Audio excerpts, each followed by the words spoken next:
ওই শুনছেন? আপনাদের কি বলতেছি, আপনাদের এই প্রিয় চ্যানেল থেকে আমি সাব্বির।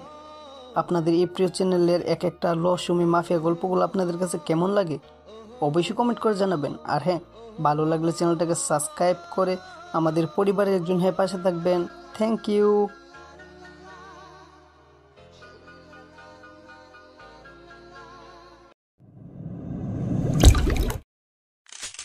পরিবেশটা যেন থমথমে নিস্তেজ করে তুলেছে রাত ঠিক 1:40। যেন পরিবেশটা এক অন্যরকম করে তুলেছে। নির্জন রাস্তা, কোনো মানুষের আনাগোনা নেই।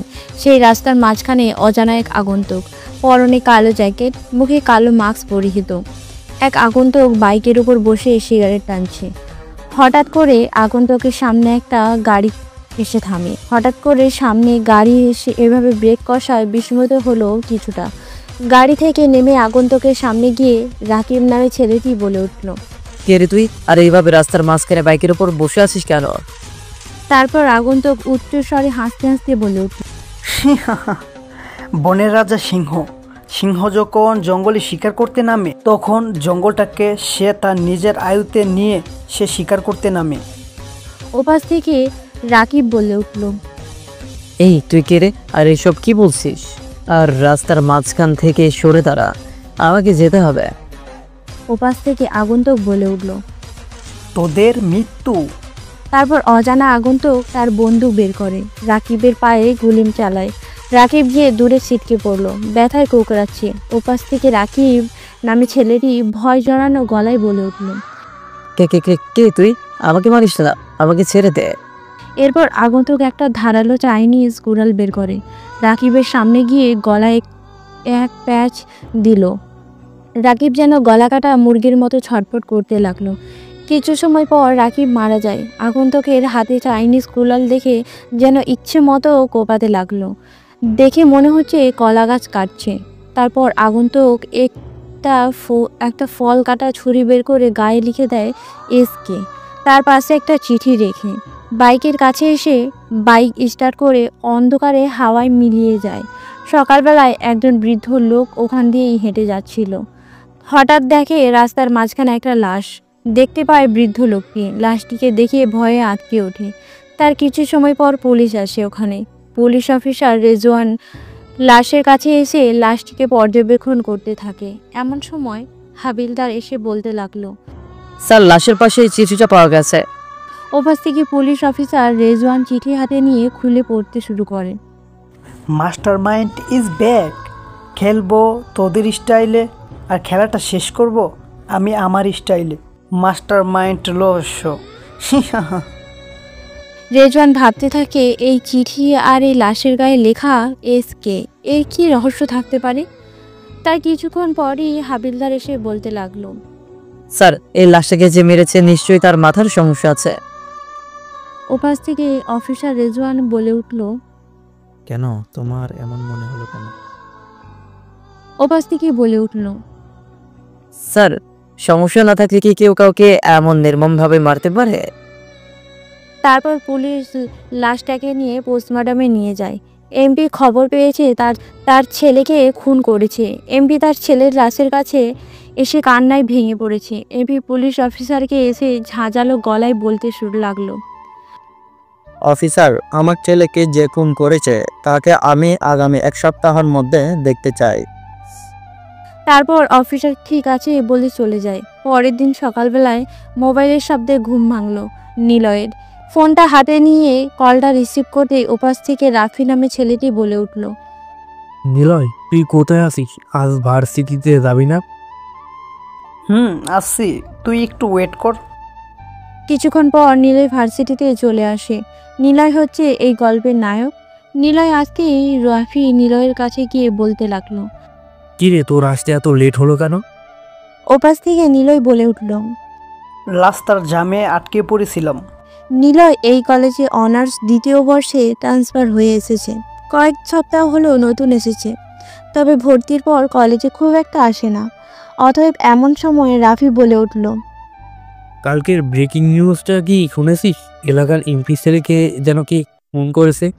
লাশের গায়ে লিখে দিয়ে গেছে এসকে, আর এই এসকে একজন ভয়ানক মাফিয়া কিং। 3 বছর আগে পুরো শহরে এসকে মাফিয়া রাজত্ব করত। তার কথা শুনলে মানুষ ভয়ে আতঙ্ক হয়ে যেত। তারপর ওকে আর দেখা যায়নি। ওপাশ থেকে নিলয় বলে উঠল। আচ্ছা, তুই কি কখনো এসকে দেখেছিস? ওপাশ থেকে রাফি বলে উঠল। না, তাকে কখনো কেউ দেখেনি আজ পর্যন্ত। যেই দেখেছে সেই মরে গেছে, নয়তো তার অস্তিত্ব হারিয়ে গেছে। আচ্ছা চল ক্লাসে যাই। তারপর ওরা দুজন ক্লাসরুমে চলে যায়। এখনো স্যার আসেনি। ওরা দুজন বসে আছে ক্লাসে। সবাই নিলয়কে দেখে হাসতে লাগছে, কারণ নিলয় দেখতে একদম খ্যাত টাইপের। সে কারণে তার সাথে কেউ কথা বলে না, শুধু রাফি ছাড়া। নিলয় যেদিন কলেজে ভর্তি হয় তখন থেকে রাফির সাথে পরিচয় হয় নিলয়ের। কিছু সময় পর স্যার একটি মেয়েকে নিয়ে ক্লাসে প্রবেশ করে। সবার উদ্দেশ্যে বলতে লাগলো। গুড মর্নিং স্টুডেন্ট, তোমরা সবাই কেমন আছো? তোমাদের সাথে পরিচয় করিয়ে দিই। এ হলো জান্নাত, আজ থেকে তোমাদের নতুন বান্ধবী। পরিচয় হয়ে নাও। বাই। তারপর স্যার ক্লাসরুম থেকে চলে যায়। জান্নাত আক্তার। জান্নাত হচ্ছে আমাদের এই গল্পের নায়িকা। দেখতে অনেক সুন্দর, স্মার্ট, রূপবতী। তারপর জান্নাত নিলয়ের দিকে তাকিয়ে থাকে কিছুক্ষণ। তারপর জান্নাত ক্লাসে শুধু নিলয়ের দিকে কিছু সময় পর পর দেখতে থাকে। তার মনে মনে ভাবতে থাকে, এই ছেলেকে দেখে আমার এমন কেন মনে হচ্ছে আমার অনেক কাছের কেউ।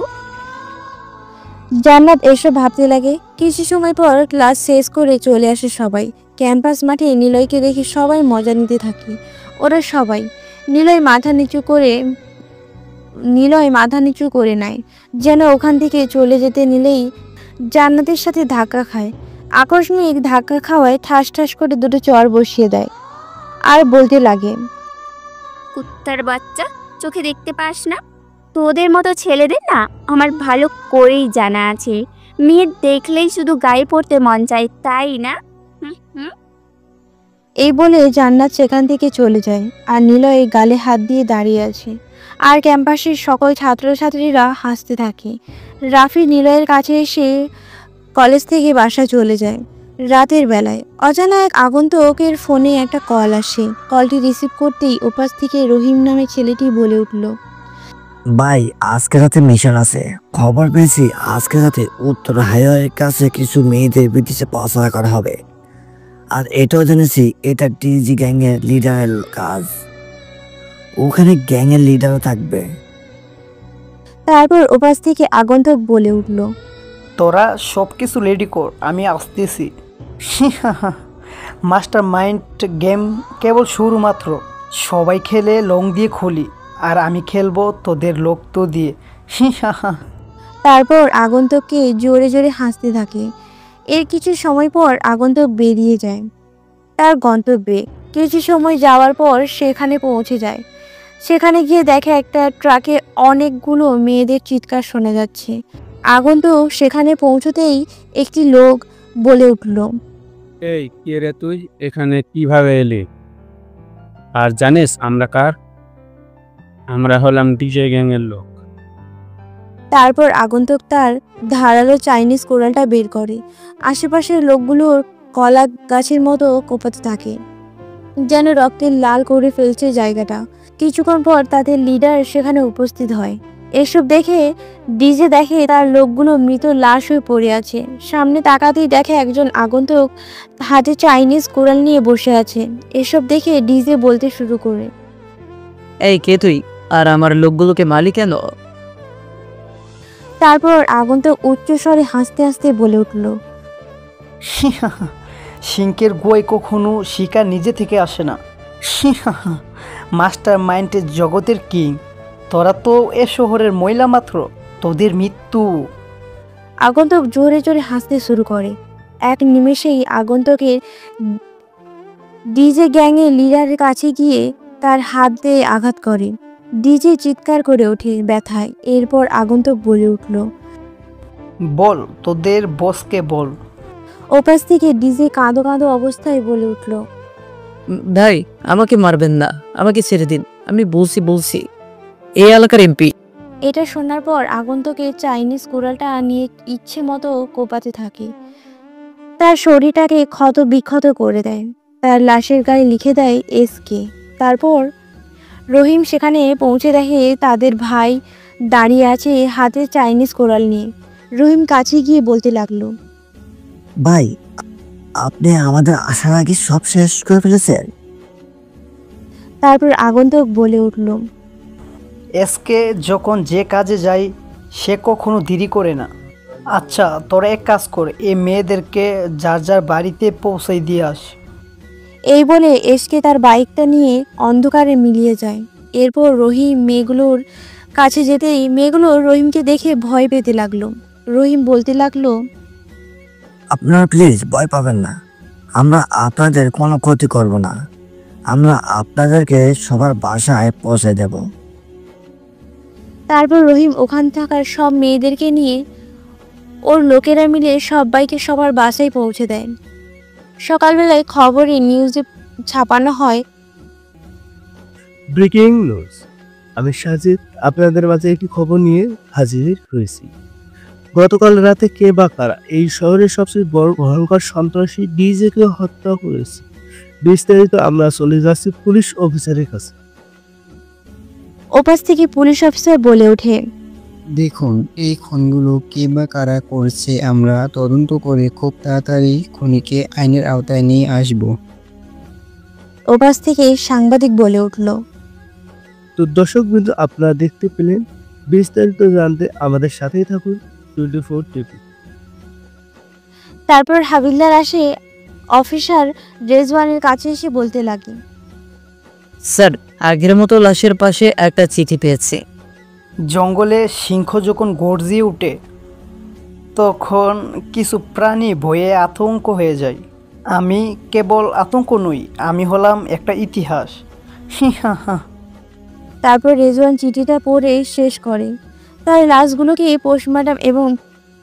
লাশগুলোকে পোস্টমর্টমের জন্য পাঠিয়ে চলে আসে পুলিশ স্টেশনে চলে আসে। আর অন্যদিকে এমপি তো রাগে গর্জে ওঠে, বলে উঠল, এসকে এসকে এসকে প্রথমত আমার ছেলেকে মেরেছে, এরপর আমার এই ব্যবসা শেষ করে ফেললো। এই বলে এমপি ওর ফোনটা বের করে কাউকে কল করলো। ফোনের ওপাশ থেকে কি বলল তার শোনা গেল না। অন্যদিকে রেজওয়ান বসে ভাবছে, কে এই এসকে বা কি তার উদ্দেশ্য, আর এই রকম প্রভাবশালী লোকগুলোকে কেনই বা খুন করছে। হঠাৎ ভাবনাতেই ফোনটা বেজে উঠল। হাতে রিসিভ করতেই ডিআইজি স্যার বলে উঠল, রেজওয়ান, যত দ্রুত পারো এসকে কে ধরে আনো, উপর থেকে ছাপ আসছে।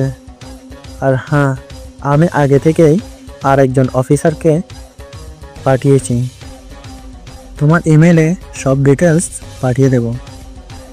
এই বলে ফোনটা রেখে দেয়। আর রেজওয়ান ভাবতে লাগলো, কিন্তু স্যার তো বলেছিল এই কেসের দায়িত্ব আমাকে দিয়েছে, কিন্তু নতুন অফিসার আবার কে?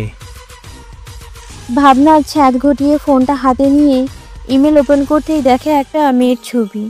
তারপর রেজওয়ান ফোনে একটা কল আসে। কলটা রিসিভ করতেই ওপাশ থেকে একজন লোক বলে উঠল, স্যার, আপনাকে তাড়াতাড়ি আসতে হবে, ম্যাডামকে সামলাতে পারছি না আমরা। তারপর রেজওয়ান তার গাড়ি নিয়ে চলে যায় হাসপাতালের দিকে। কিছুক্ষণ পর পৌঁছে গিয়ে দেখে তার প্রেয়সী পাগলামো করছে। তার কাছে গিয়ে বুকের সাথে মিশিয়ে নেয়। তারপর রেজওয়ান বলতে লাগলো, আরে পাগলি, তুমি কাঁদছো কেন? এই দেখো, আমি চলে এসেছি। তুমি প্লিজ কান্না করো না, আমি তোমার পাশে আছি। কে হয়েছে তোমার?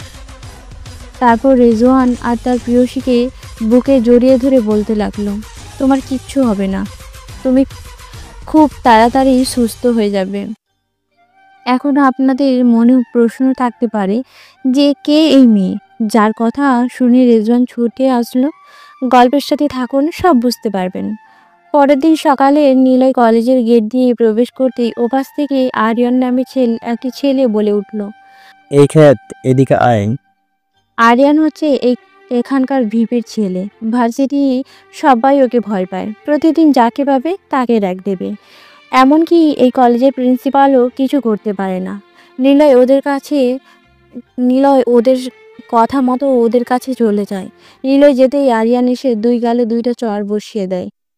ওই তুই জানিস না আমরা এই কলেজের সিনিয়র? প্রথমত তুই আমাদেরকে সালাম দিস নাই।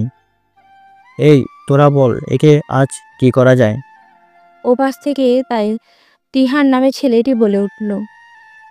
ওকে মেয়েদের ছোট ছোট জামা পরিয়ে দিলে কেমন হয়? ওপাশ থেকে নিলয় বলে উঠল। আমাকে ছেড়ে দিন ভাই, আমি এটা কখনো করতে পারবো না ভাই।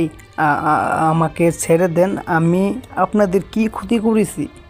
নিলয় এই কলেজে অনার্স 2য় বর্ষে ট্রান্সফার করা হয়ে এসেছে। কয়েক সপ্তাহ হলেও নতুন এসেছে, তবে ভর্তির পর কলেজে খুব একটা আসে না। অথবা এমন সময় রাফি বলে উঠল। ভাই নিলয়কে ছেড়ে দিন, ও এখানে নতুন তাই আপনাদের চিনতে পারেনি, দয়া করে ওকে ক্ষমা করে দিন। শোন, এই ক্ষেত থাকে যদি আমার চোখের সামনে দেখি তাহলে খবর আছে। নিলয়, তুই ওদের কাছে কেন গিয়েছিস? তুই এখানে নতুন তাই জানিস না আরিয়ান হলো এই কলেজের ভিপি ছেলে। এই কলেজে সবাই ওকে ভয় পায়, তাই তুই ওদের থেকে দূরে থাকবি। তারপর নিলয় কলেজ থেকে বাসায় চলে যায়। পরের দিন নিলয় কলেজের গেট দিয়ে প্রবেশ করে একটু দূরে যেতে হঠাৎ করে ধাক্কা খেয়ে আকস্মিক ধাক্কা খাওয়ায় মানুষটিকে দেখে ভয় পায় কিছুটা। আপনারা ভাবছেন কার সাথে ধাক্কা লেগেছে? এ আর কেউ না, জান্নাত। রাগে গিয়ে ঠাস ঠাস করে 2টো চড় বসিয়ে দেয়, বলতে লাগে। জানোয়ারের বাচ্চা, চোখে দেখতে পাস না? মেয়ে মানুষ দেখলেই কি গায়ে পড়তে মন চায়? নিজের চেহারাটা একবার আয়নায় দেখিস কখনো? দেখতে তো পুরো ঘেও ক্ষেত। এই বলে জান্নাত ওখান থেকে যায়। নিলয় গালে হাত দিয়ে আছে। এমন সময় রাফি গেট দিয়ে প্রবেশ করতেই দেখে নিলয়, কাছে এসে বলে উঠল। কিরে, তুই গালে হাত দিয়ে আসিস কেন এভাবে? নিলয় বলে উঠল। কই না তো, চল ক্লাসে যাই। তারপর ওরা দুজন ক্লাসে প্রবেশ করে। বেঞ্চে বসে কিছুক্ষণ পর স্যার আসে। তারপর স্যার বলে উঠল। তোমাদের কালকে এক্সাম আছে, জানো তো তোমরা সবাই? তোমাদেরকে একটি প্রশ্ন করি, আমরা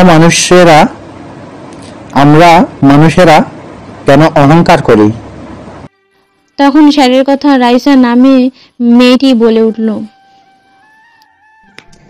যখন কারো টাকা বা জমি জমা হয় তখন সে ভাবে আমি বড় লোক। তারপর রাফি বলে উঠল। অফিস সমাজ বা রাজনীতি চেয়ার মানুষকে অহংকারী করে। তারপর জান্নাত বলে উঠল। টাকা, সৌন্দর্য, ক্ষমতা সবই সাময়িক। মানুষ একদিন মাটির নিচেই চলে যায়, সাথে কিছুই নিতে পারে না। শুধু ভালো কাজ আর বিনয়ী আচরণই থেকে যায় মানুষের স্মৃতিতে। তারপর সবাই যে যার মতো উত্তর দিতে থাকে। স্যার বলে উঠল। আর কারোর কিছু বলার আছে? নিলয় দাঁড়িয়ে বলে। স্যার, আমরা মানুষেরা কেন অহংকার করি? তার কারণ হলো অহংকার আসে তখনই যখন আমরা ভুলে যাই সব কিছু সাময়িক, সব কিছুই ক্ষণস্থায়ী। যে সৌন্দর্য নিয়ে আমরা গর্ব করি তা একদিন মুছে যাবে। যে টাকা, পদমর্যাদা নিয়ে আমরা অহংকার করি তা মৃত্যুর সাথে এক মুহূর্তেই সব শেষ হয়ে যাবে।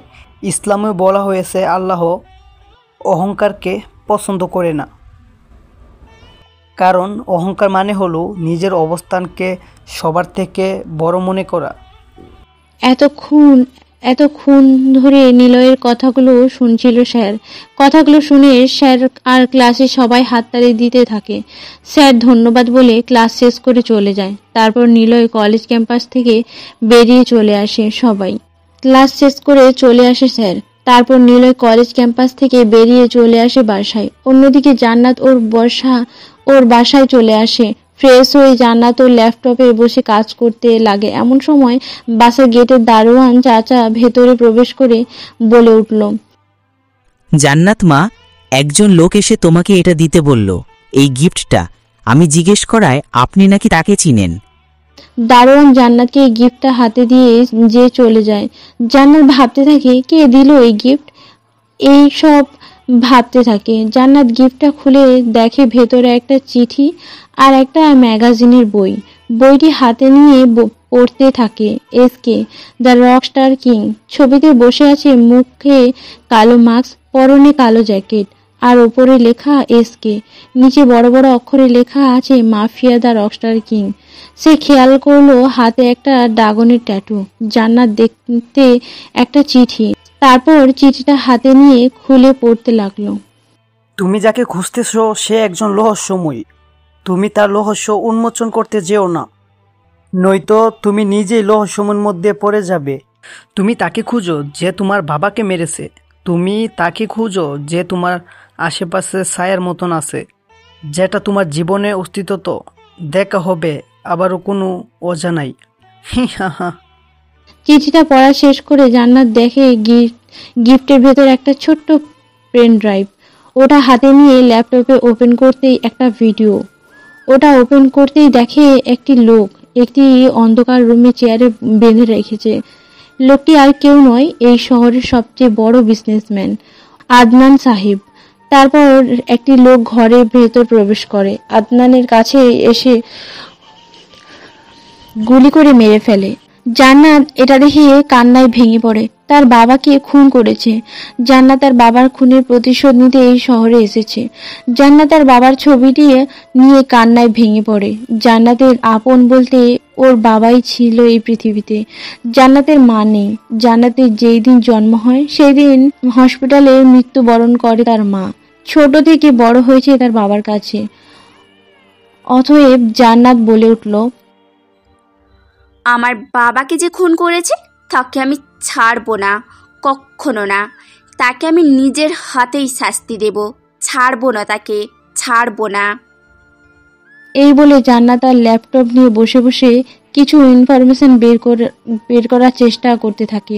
অন্যদিকে পুলিশ অফিসার রেজওয়ান চলে আসে একটা ফ্ল্যাটে। ভেতরে ঢুকতেই চলে যায় একটি রুমে, দেখে তার বউ শুয়ে আছে। কাছে গিয়ে আলতো করে কপালে একটা ভালোবাসার পরশ রেখে দেয়। তারপর রেজওয়ান ফ্রেশ হতে চলে যায়। কিছুক্ষণ পর কাজের লোক এসে খাবার দিয়ে যায়। তারপর রেজওয়ান স্ত্রীকে ডেকে খাবার খাইয়ে দেয়। খাবার খাওয়া শেষ করে রেজওয়ান তার স্ত্রীকে নিয়ে শুয়ে পড়ে। এমন সময় রেজওয়ান বলে উঠল, রিয়া, তোমার বাবা মাকে যারা যারা হত্যা করেছে, তোমার যে এই অবস্থা করেছে, তাদের সবার অবস্থা ভয়াবহ হবে। রেজওয়ান এই বলে তার প্রেয়সীকে বুকে জড়িয়ে নিয়ে ঘুমের রাজ্যে পাড়ি দেয়। পরের দিন সকালে কলেজের গেট দিয়ে প্রবেশ করছে নিলয়। কিছু দূর যেতে দেখে আরিয়ান একটি মেয়েকে র‍্যাগ দিচ্ছে। নিলয় দেখে ওই মেয়েটা ওড়না নিয়ে টানছে ওরা। নিলয় সেখানে গিয়ে মেয়েটির ওড়নাটা নিয়ে মেয়েটিকে দিয়ে দেয়। এতে আরিয়ান প্রচুর রেগে যায় আর বলে, তোর বাচ্চা, তোকে আমি আজকে ওই সবাইকে মার। এই বলে ওরা সবাই নিলয়কে মারতে থাকে। মারতে মারতে রক্তাক্ত করে দেয়। তারপর ওখানে রাফি আসতেই দেখে নিলয় রক্তাক্ত অবস্থায় পড়ে আছে। রাফি নিলয়ের কাছে যেতেই বলতে লাগলো, নিলয়, তোর এই অবস্থা হলো কি করে? অন্যদিকে জান্নাতও হেঁটে যাচ্ছিল। হঠাৎ দেখতে পেল নিলয় পড়ে আছে রক্তাক্ত অবস্থায়। জান্নাত সেখানে গিয়ে নিলয়কে নিয়ে হাসপাতালে চলে আসে। জান্নাত একটু পর ডাক্তার বেরিয়ে আসে। রাফি ডাক্তারের উদ্দেশ্যে বলে উঠল, ডাক্তার, আমার বন্ধু এখন কি অবস্থা? তারপর ডাক্তার বলে উঠল, রোগীর অবস্থা এখন মোটামুটি ভালো আছে, তবে কিছুদিন দেশ থাকতে হবে। জান্নাত বলে উঠল, আমরা কি এখন দেখা করতে পারি? ডাক্তার বলে উঠল, হ্যাঁ, পারেন। তারপর জান্নাত আর রাফি ভেতরে প্রবেশ করে। রাফি বলে উঠল, এখন তোর কেমন লাগছে? আর তোকে কতবার মানা করেছি আরিয়ানের কাছে কখনোই যাবি না। আচ্ছা, যাই হোক, আমি বাইরে যাচ্ছি খাবার আনতে। এই বলে সেখান থেকে চলে যায় রাফি। আর জান্নাতের হঠাৎ করে একদিকে চোখ আটকে যায়। দেখে নিলয়ের হাতে একটা ড্রাগনের ট্যাটু আঁকা। জান্নাত মনে করার চেষ্টা করে কোথায় যেন দেখেছে এই ট্যাটু, কিন্তু মনে করতে পারছে না। জান্নাত বলে উঠল, সরি, তোমাকে সেই দিন কলেজে সবার সামনে চড় মেরেছি। আমাকে ক্ষমা করে দিও নিলয়, প্লিজ। আর তুমি এইখানে থাকো কোথায়? নিলয় এই কথা শোনা কিছুটা অবাক হলো, তারপর বলল, আমি এখানে একটা বস্তিতে থাকি। তারপর জান্নাতের ফোনে একটা কল আসে। কলটা রিসিভ করতেই ওপাশ থেকে কি বলল তার শোনার পরে জান্নাত পারবে না। এখন চলুন গল্পে ফেরা যাক। তারপর জান্নাত সেখান থেকে চলে যায় পুলিশ স্টেশনে। পৌঁছে দেখে রেজওয়ান গম্ভীর ভাব নিয়ে বলে উঠল, জান্নাত, তুমি কি জানতে পেরেছো এসকে এর বিষয়ে? কোনো ইনফরমেশন পেয়েছো কি? জান্নাত বলে উঠল, স্যার, আমি কিছু ইনফরমেশন পাইনি স্যার, তবে আমি এটুকু জানতে পেরেছি যে এসকে কোনো সাধারণ মানুষ নয় স্যার। তবে স্যার, আমার মনে হচ্ছে ও ছদ্মবেশ ধারণ করেই আছে। তারপর রেজওয়ান বলে উঠল, ভালো করে খোঁজ নিতে হবে। কয়েক সপ্তাহ পর অন্ধকার রুমে বসে আছে এক আগন্তুক। হঠাৎ করে ফোনটা বেজে ওঠে। হাতে নিয়ে ওপাশ থেকে রহিম বলে ওঠে, ভাই, আজ রাতে মিশন আছে, খবর পেয়েছি। বাসিটিতে ড্রাগস পাচার করা হবে আজকে রাতে। এটাও জেনেছি ওখানে বিপিসি থাকবে। তারপর আগন্তুক বলে উঠল, তোরা তৈরি থাক, আমি আসছি। তারপর আগন্তুকে তার বাইক বের করে চলে যায় তার গন্তব্য। পৌঁছে দেখে আরিয়ান আর কিছু লোক ওখানে ড্রাগস পাচার করছে। ওদের সামনে যেতেই আরিয়ান বলে উঠল, এই কে রে তুই? তারপর আগন্তুক হাসতে হাসতে বলে উঠল, অন্ধকার জগতের কিং।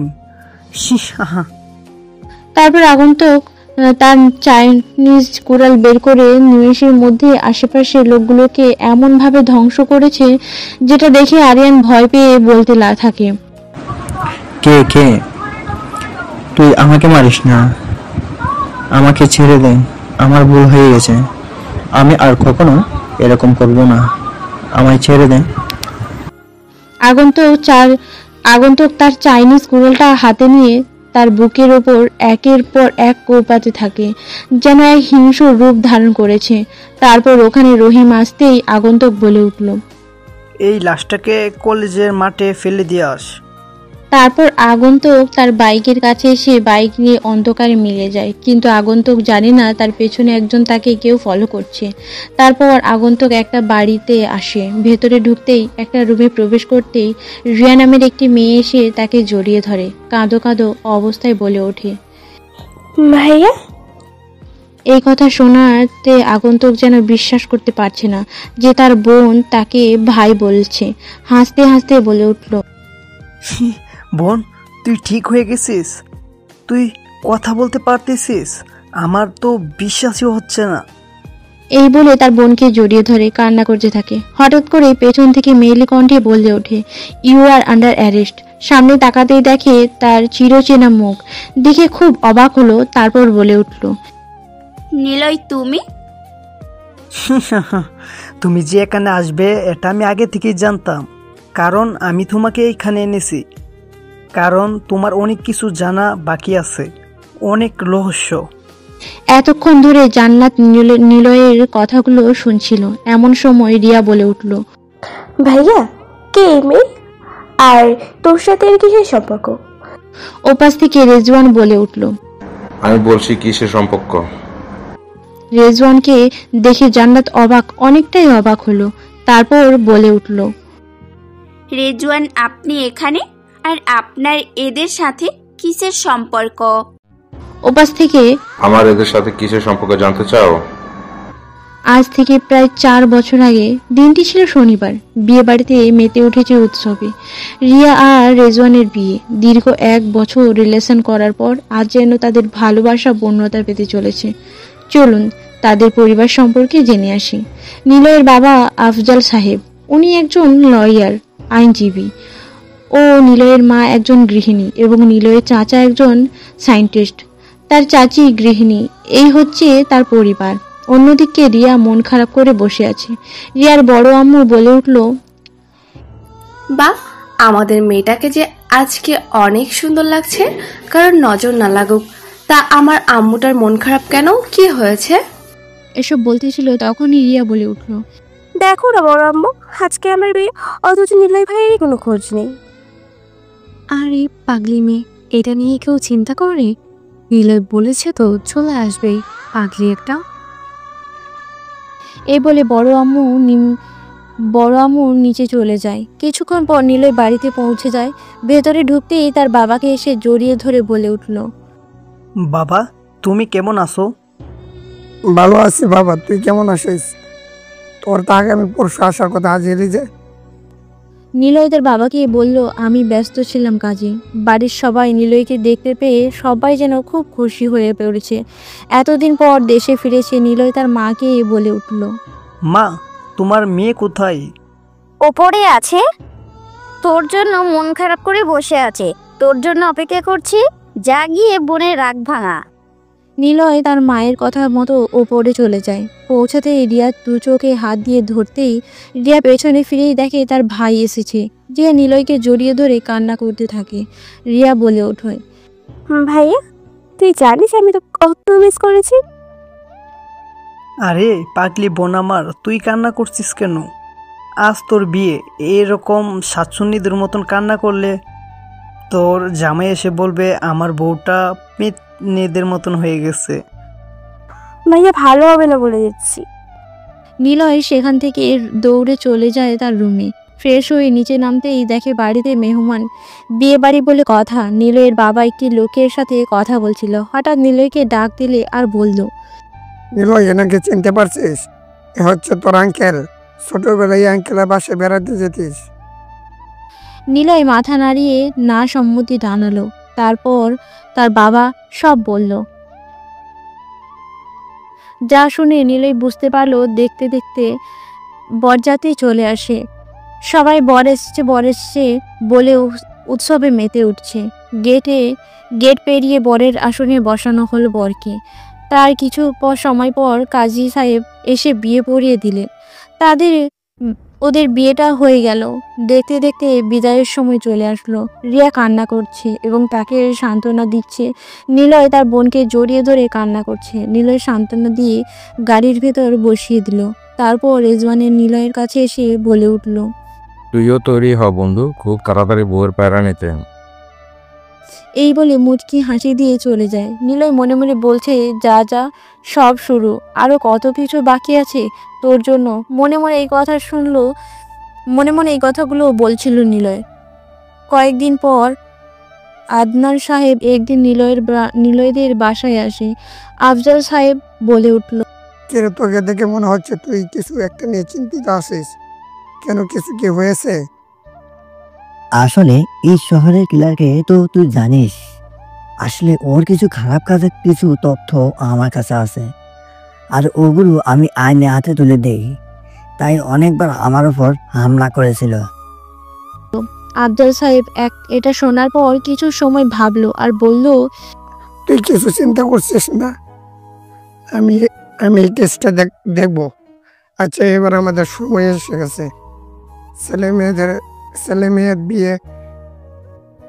এই কথাগুলো বলতেছিল। কিছু সময় পর ওদের বাড়ির সবাই উপস্থিত হয় সেখানে। আদনান সাহেব বলে আমার মেয়ে আগামী মাসে দেশে ফিরলে বিয়ের দিন ঠিক করা হবে। এসব নিয়ে আলোচনা করতে থাকে ওরা। অন্যদিকে নিলয়ের ফোনে একটা কল আসে। রিসিভ করতেই উপাস থেকে মেলি কণ্ঠে বলে ওঠে তার বড় আব্বু। নিলয়, তুই একটু আমার ল্যাবে আসতো।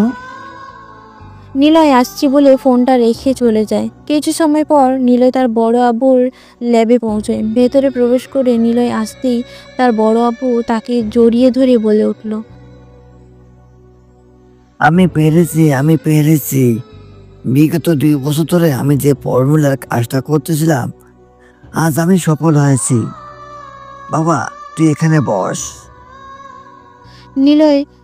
নিলয়কে বসিয়ে দিয়ে তার বড় আব্বু ওর শরীরে একটা ইঞ্জেকশন পোজ করে দেয়। কিছু সময় ধরে নিলয়ের শরীরটা যেন অবশ হতে লাগলো। নিলয় বলছে, আমার কেমন জানি লাগছে বড় আব্বু, আমার এমন লাগছে কেন? কিছু সময় পর আবার আগের মতো স্বাভাবিক হয়ে যায়।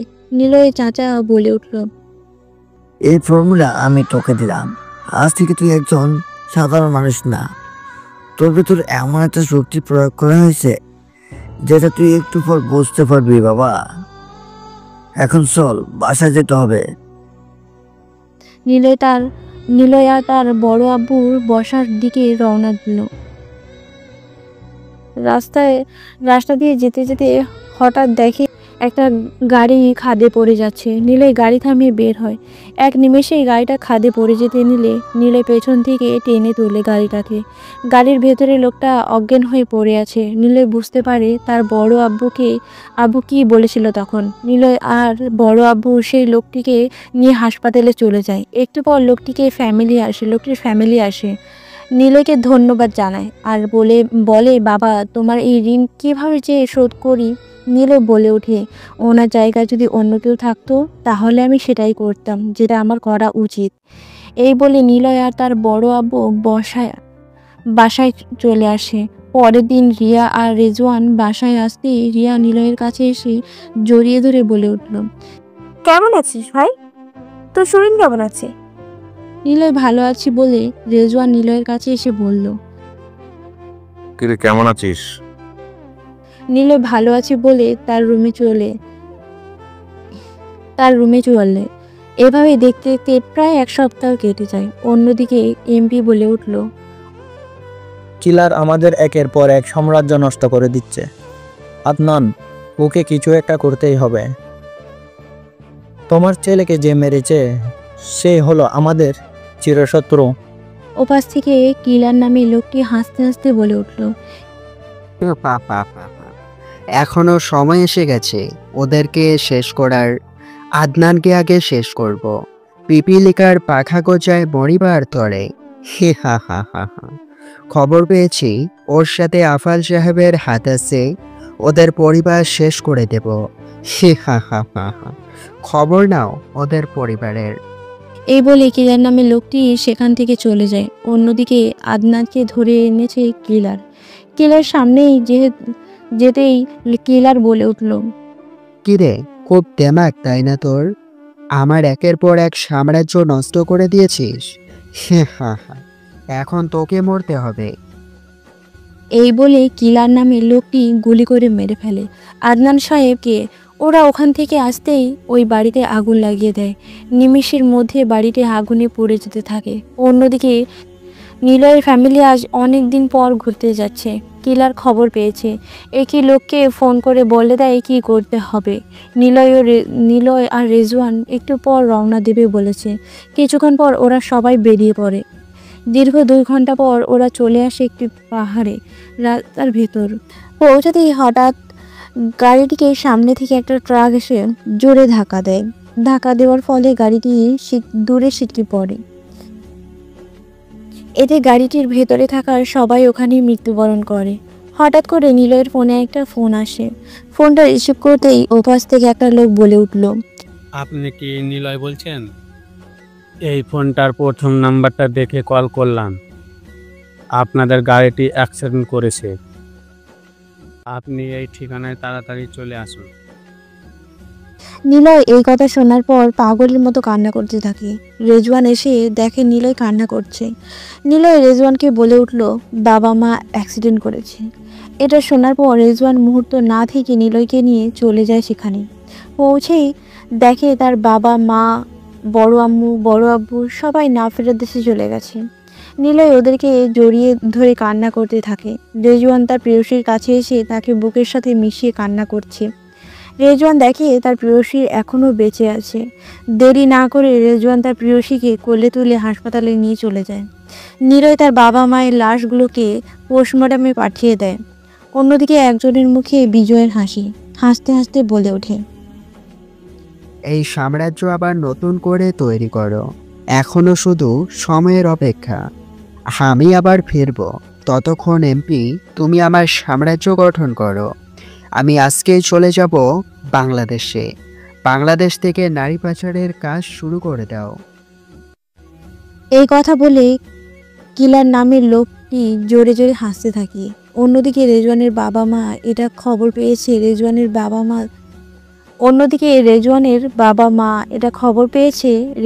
বাবা মা দেশের বাইরে থাকে। বিয়ের 2 দিন পর তারা চলে যায়। নিলয় তার বাবা মা, বড় আম্মু, বড় আব্বুর লাশ জানাজের শেষ করে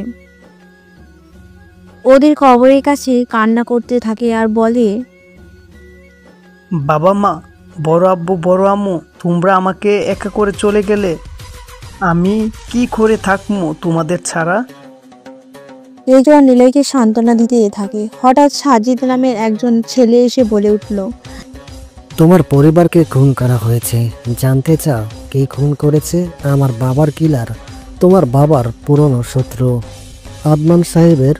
তোমার বাবা আর আদনান সাহেব মিলে তার সকল তথ্য ফাঁস করে দেয় মিডিয়ার কাছে। নারী পাচার থেকে শুরু করে যতগুলো খারাপ কাজ আছে, এটা আইন প্রশাসনের লোকেরা তার সাম্রাজ্য ধ্বংস করে দিয়েছিল। কিলার এটা সহ্য করতে না পেরে তাই তোমার পরিবারকে শেষ করে দিয়েছে। তাই আমি চাই তুমি কিলারকে শেষ করবে। নিলয় আর রেজওয়ান এতক্ষণ ধরে সাজিদের কথাগুলো শুনছিল। নিলয় সাজিদের উদ্দেশ্যে বলে উঠল,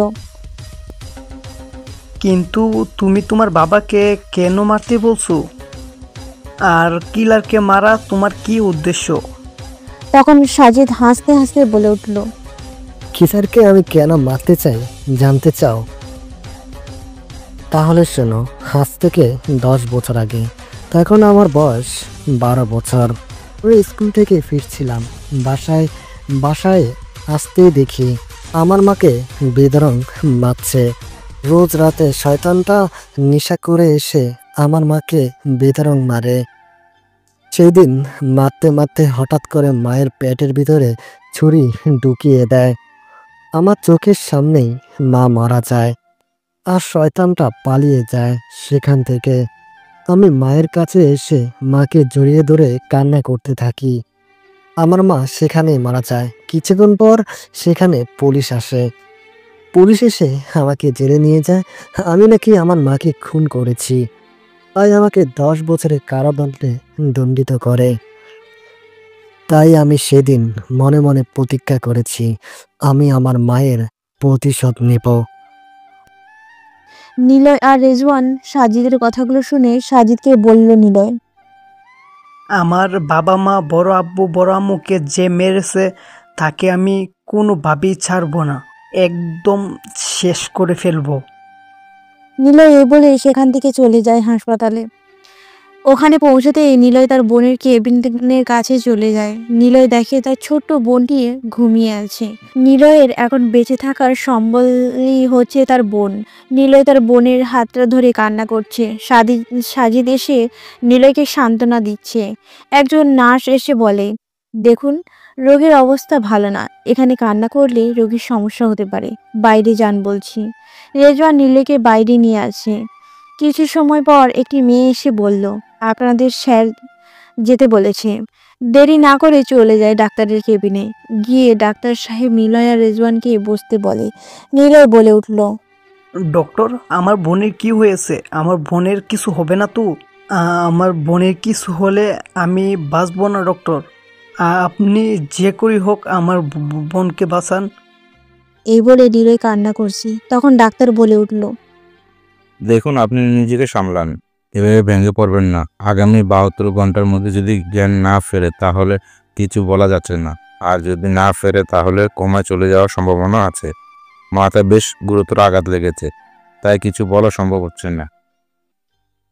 তারপর নিলয় আর রেজওয়ান ডাক্তারের সাথে আরো কিছু কথা বলে বাইরে চলে আসে। নিলয় সাজিদকে বলে উঠল, সাজিদ, আজ থেকে এই শহরে নতুন ভয়াবহ শুরু হবে, যার নাম শুনলে বইয়ে আতঙ্ক হয়ে যাবে।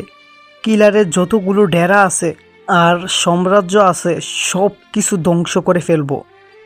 এই বলে নিলয় কিলারের যতগুলো খারাপ কাজ আছে সবগুলো এক এক করে ধ্বংস করতে শুরু করে দেয়। শুধু তাই নয়, নিলয় আর সাজিদ 1 মাসের মধ্যে তাদের একটি গ্যাং তৈরি করে, যার নাম এসকে দ্য মাফিয়া কিং। এই 1 মাসের মধ্যে এই শহরটাকে লাশের বন্যা বইয়ে দেয়। অন্যদিকে এমপি তো ভয়ে আছে। তখনই এমপির ফোনটা বেজে ওঠে। ফোনটা হাতে নিতেই ওপাশ থেকে বলে উঠল, এমপিকে তার পদ থেকে সরিয়ে দেওয়া হয়েছে। এটা শুনে এমপি রাগে শক্ত হয়ে যায়।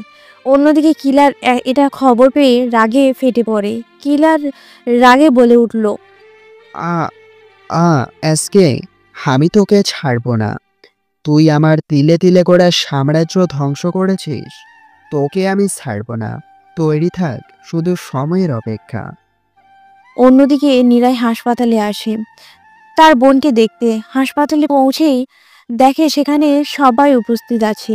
ডাক্তার এসে জানায় এই রোগীর চিকিৎসা দেশের বাইরে করলে তাড়াতাড়ি সুস্থ হয়ে যাবে।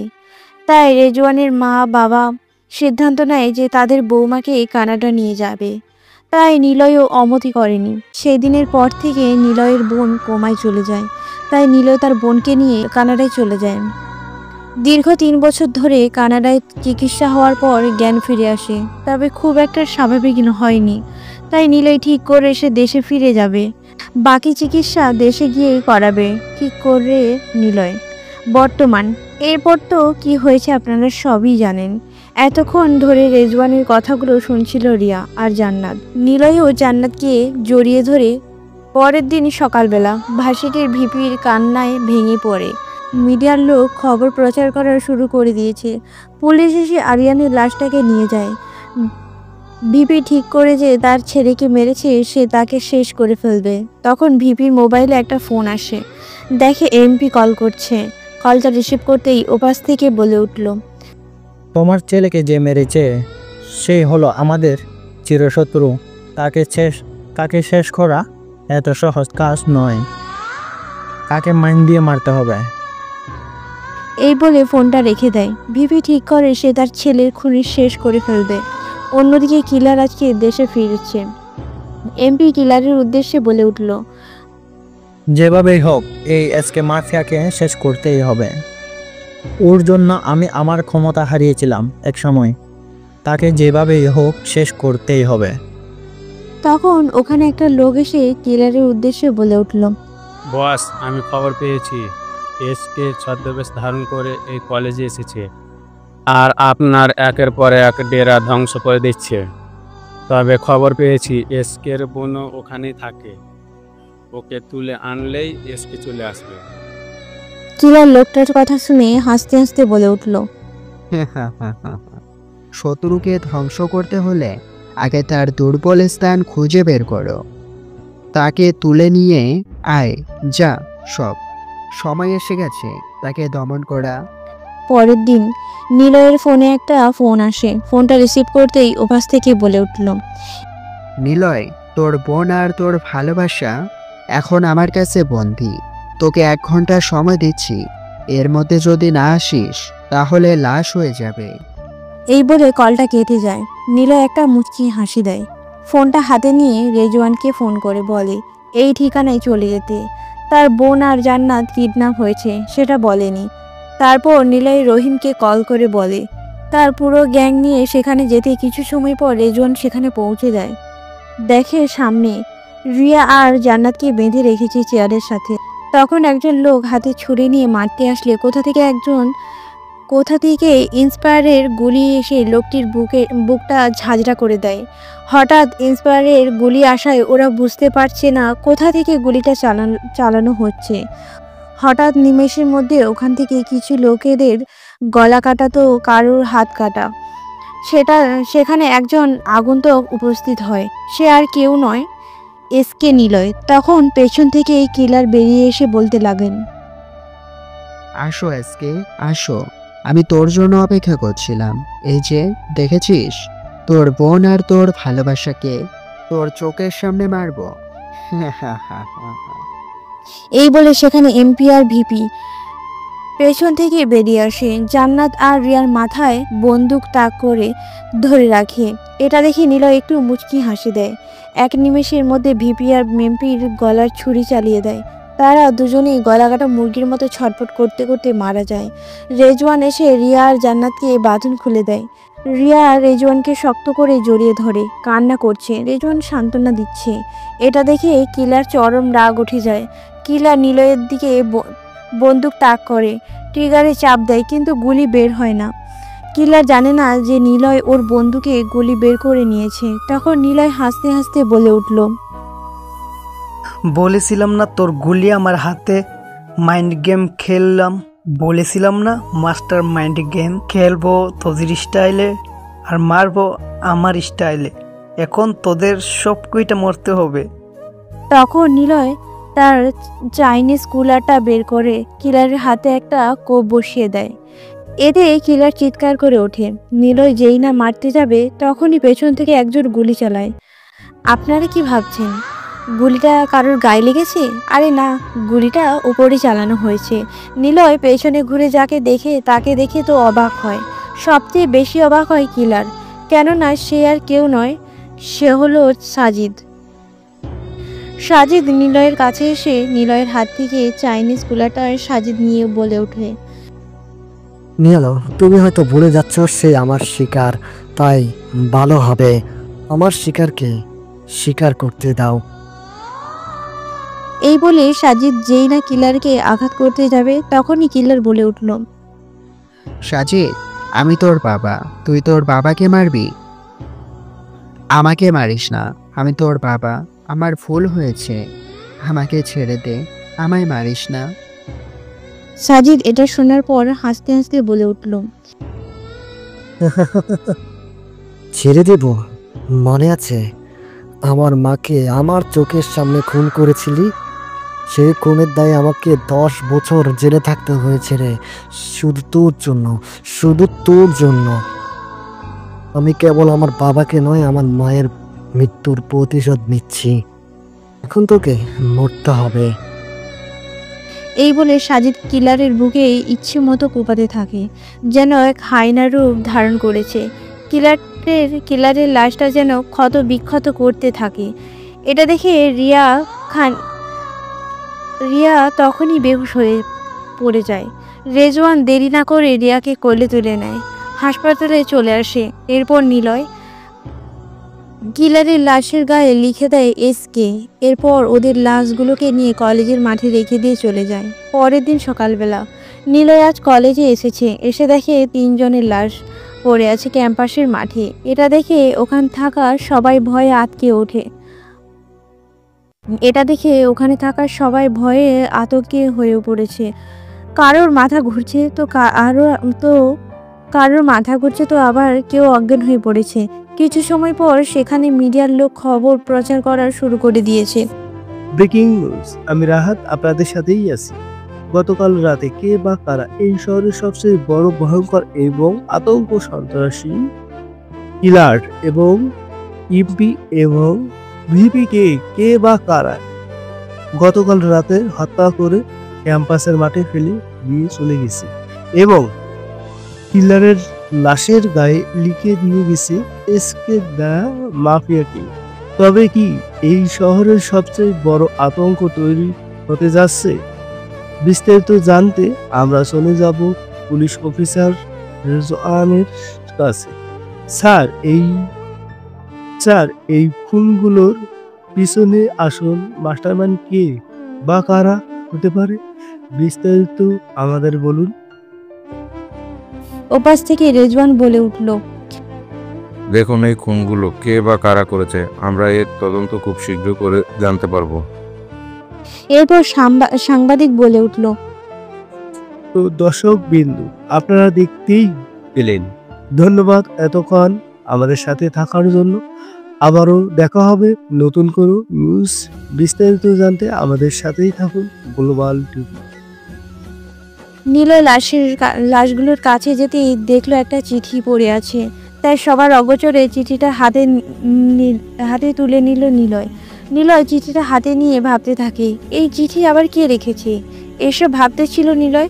অন্যদিকে কলেজে কয়েকদিনের জন্য বন্ধ দেওয়া হয়েছে, তাই নিলয় সেখানে না থেকে বাসায় চলে আসে। বাসার ভেতর দেখে সবাই উপস্থিত হয়ে আছে। রেজওয়ান এর বাবা বলল, আমি একটা সিদ্ধান্ত নিয়েছি, আমাদের বৌমাকে আমাদের সাথে নিয়ে চলে যাব। আমি চাই না আমাদের বৌমা কোনো ক্ষতি হোক, তাই আমি সিদ্ধান্ত নিয়েছি আগামী সপ্তাহের মধ্যে আমাদের বৌমাকে আমরা নিয়ে চলে যাব। কিছু সময় নিলয় ভেবে বলল, তার বোনের কাছে এসে বলতে লাগলো, ঠিক আছে, আমি রাজি আছি। বোন, আমি চাই না তুই কোনো ঝামেলায় পড়িস। আমি চাই তুই ওইখানে গিয়ে ভালো থাক। আমি এখানে এসেছিলাম শুধু আমার বাবা মার প্রতিশোধ নিতে, সেটা হয়ে গেছে। এতে রিজওয়ান আমাকে অনেক সাহায্য করেছে, তাই আমি চাই তোরা দুজন এখান থেকে চলে যা। রিয়া কিছু সময় পর ভেবে বলল, ঠিক আছে ভাইয়া, আমি রাজি আছি, তবে একটা শর্ত আছে। আমি চাই জান্নাতের সাথে তোর বিয়ে দিতে। জান্নাত এটা শোনার পর কিছুটা লজ্জা পেল। জান্নাত সেখানে থেকে রুমে চলে গেল। নিলয় ঠিক আছে বলে তার রুমে চলে আসে। কিছু সময় পর জান্নাত নিলয়ের কাছে আসে, কান্না করতে করতে বলল, নিলয়, আমি আজকে চাকরিটা ছেড়ে দিয়েছি নিলয়। আমি চাই না তোমাকে হারাতে, তোমার কোনো ক্ষতি হোক আমি কখনো চাই না নিলয়। এই পৃথিবীতে তুমি ছাড়া আপন বলতে আমার যে আর কেউ নেই। আমি চাই না তোমাকে হারাতে, আমি তোমাকে হারাতে পারবো না নিলয়। জান্নাতের এই কথা শোনার পর নিলয় জান্নাতকে বুকের সাথে জড়িয়ে ধরে বলতে লাগলো, আরে পাগলি, তুমি কান্না করছো কেন? আমি তো তোমার সাথেই আছি। আচ্ছা, আমি কথা দিছি কখনো তোমাকে ছেড়ে যাব না, পাগলি একটা। এমন সময় নিলয়ের ফোনে একটা কল আসে। কল রিসিভ করে ওপাশ থেকে রহিম বলে উঠল, ভাই আজকে খবর পেয়েছি রাতে মেয়ে পাচার হবে, চলে আসবেন, মিশন আছে। আচ্ছা বলে নিলয় ফোনটা রেখে দেয়। দেখলো তার ফোনে ইমেলে একটা মেসেজ এসেছে। মেসেজটা ওপেন করে দেখতেই নিলয় তার বড় আব্বুর রুমে চলে আসে। রুমে আসতেই আলমারির ভেতরে একটা ছোট বক্স দেখতে পায়। সেটা হাতে নিয়ে ভেতরে খুলে দেখে একটা চিঠি আর একটা পেন ড্রাইভ। নিলয় চিঠিটা নিয়ে খুলে পড়তে লাগলো। লীলা, চিঠি যখন পাবে তখন হয়তো আমি থাকবো না। আমার পুরনো শত্রুরা তোমাকে আক্রমণ করার চেষ্টা করবে, তাই এই পেন ড্রাইভের সকল ইনফরমেশন পেয়ে যাবে। নিলয় পেন ড্রাইভটা তার ল্যাপটপে ওপেন করে দেখে একটা ফাইলটা ওপেন করে দেখলো চাইনিজ ভাষায় কি যেন লেখা রয়েছে। নিলয় আরও দেখতে পেল ওখানে কিছু সংখ্যার পাসওয়ার্ড লেখা রয়েছে। নিলয়ের ওগুলো মাথার ওপর দিয়ে যাচ্ছে সব যেন। তাই নিলয় ল্যাপটপটা বন্ধ করে রেখে দিল। আমার কেন যেন মনে হচ্ছে বড় আব্বু লেবে গেলে কোনো না কোনো রহস্য বের করতে পারবো। নিলয় এইসব ভাবতেছিল, হঠাৎ করে নিলয়ের মনে পড়ল লাশের পাশে পড়ে থাকা চিঠির কথা। নিলয় রুমে এসে চিঠিটা হাতে নিয়ে খুলে পড়তে লাগলো।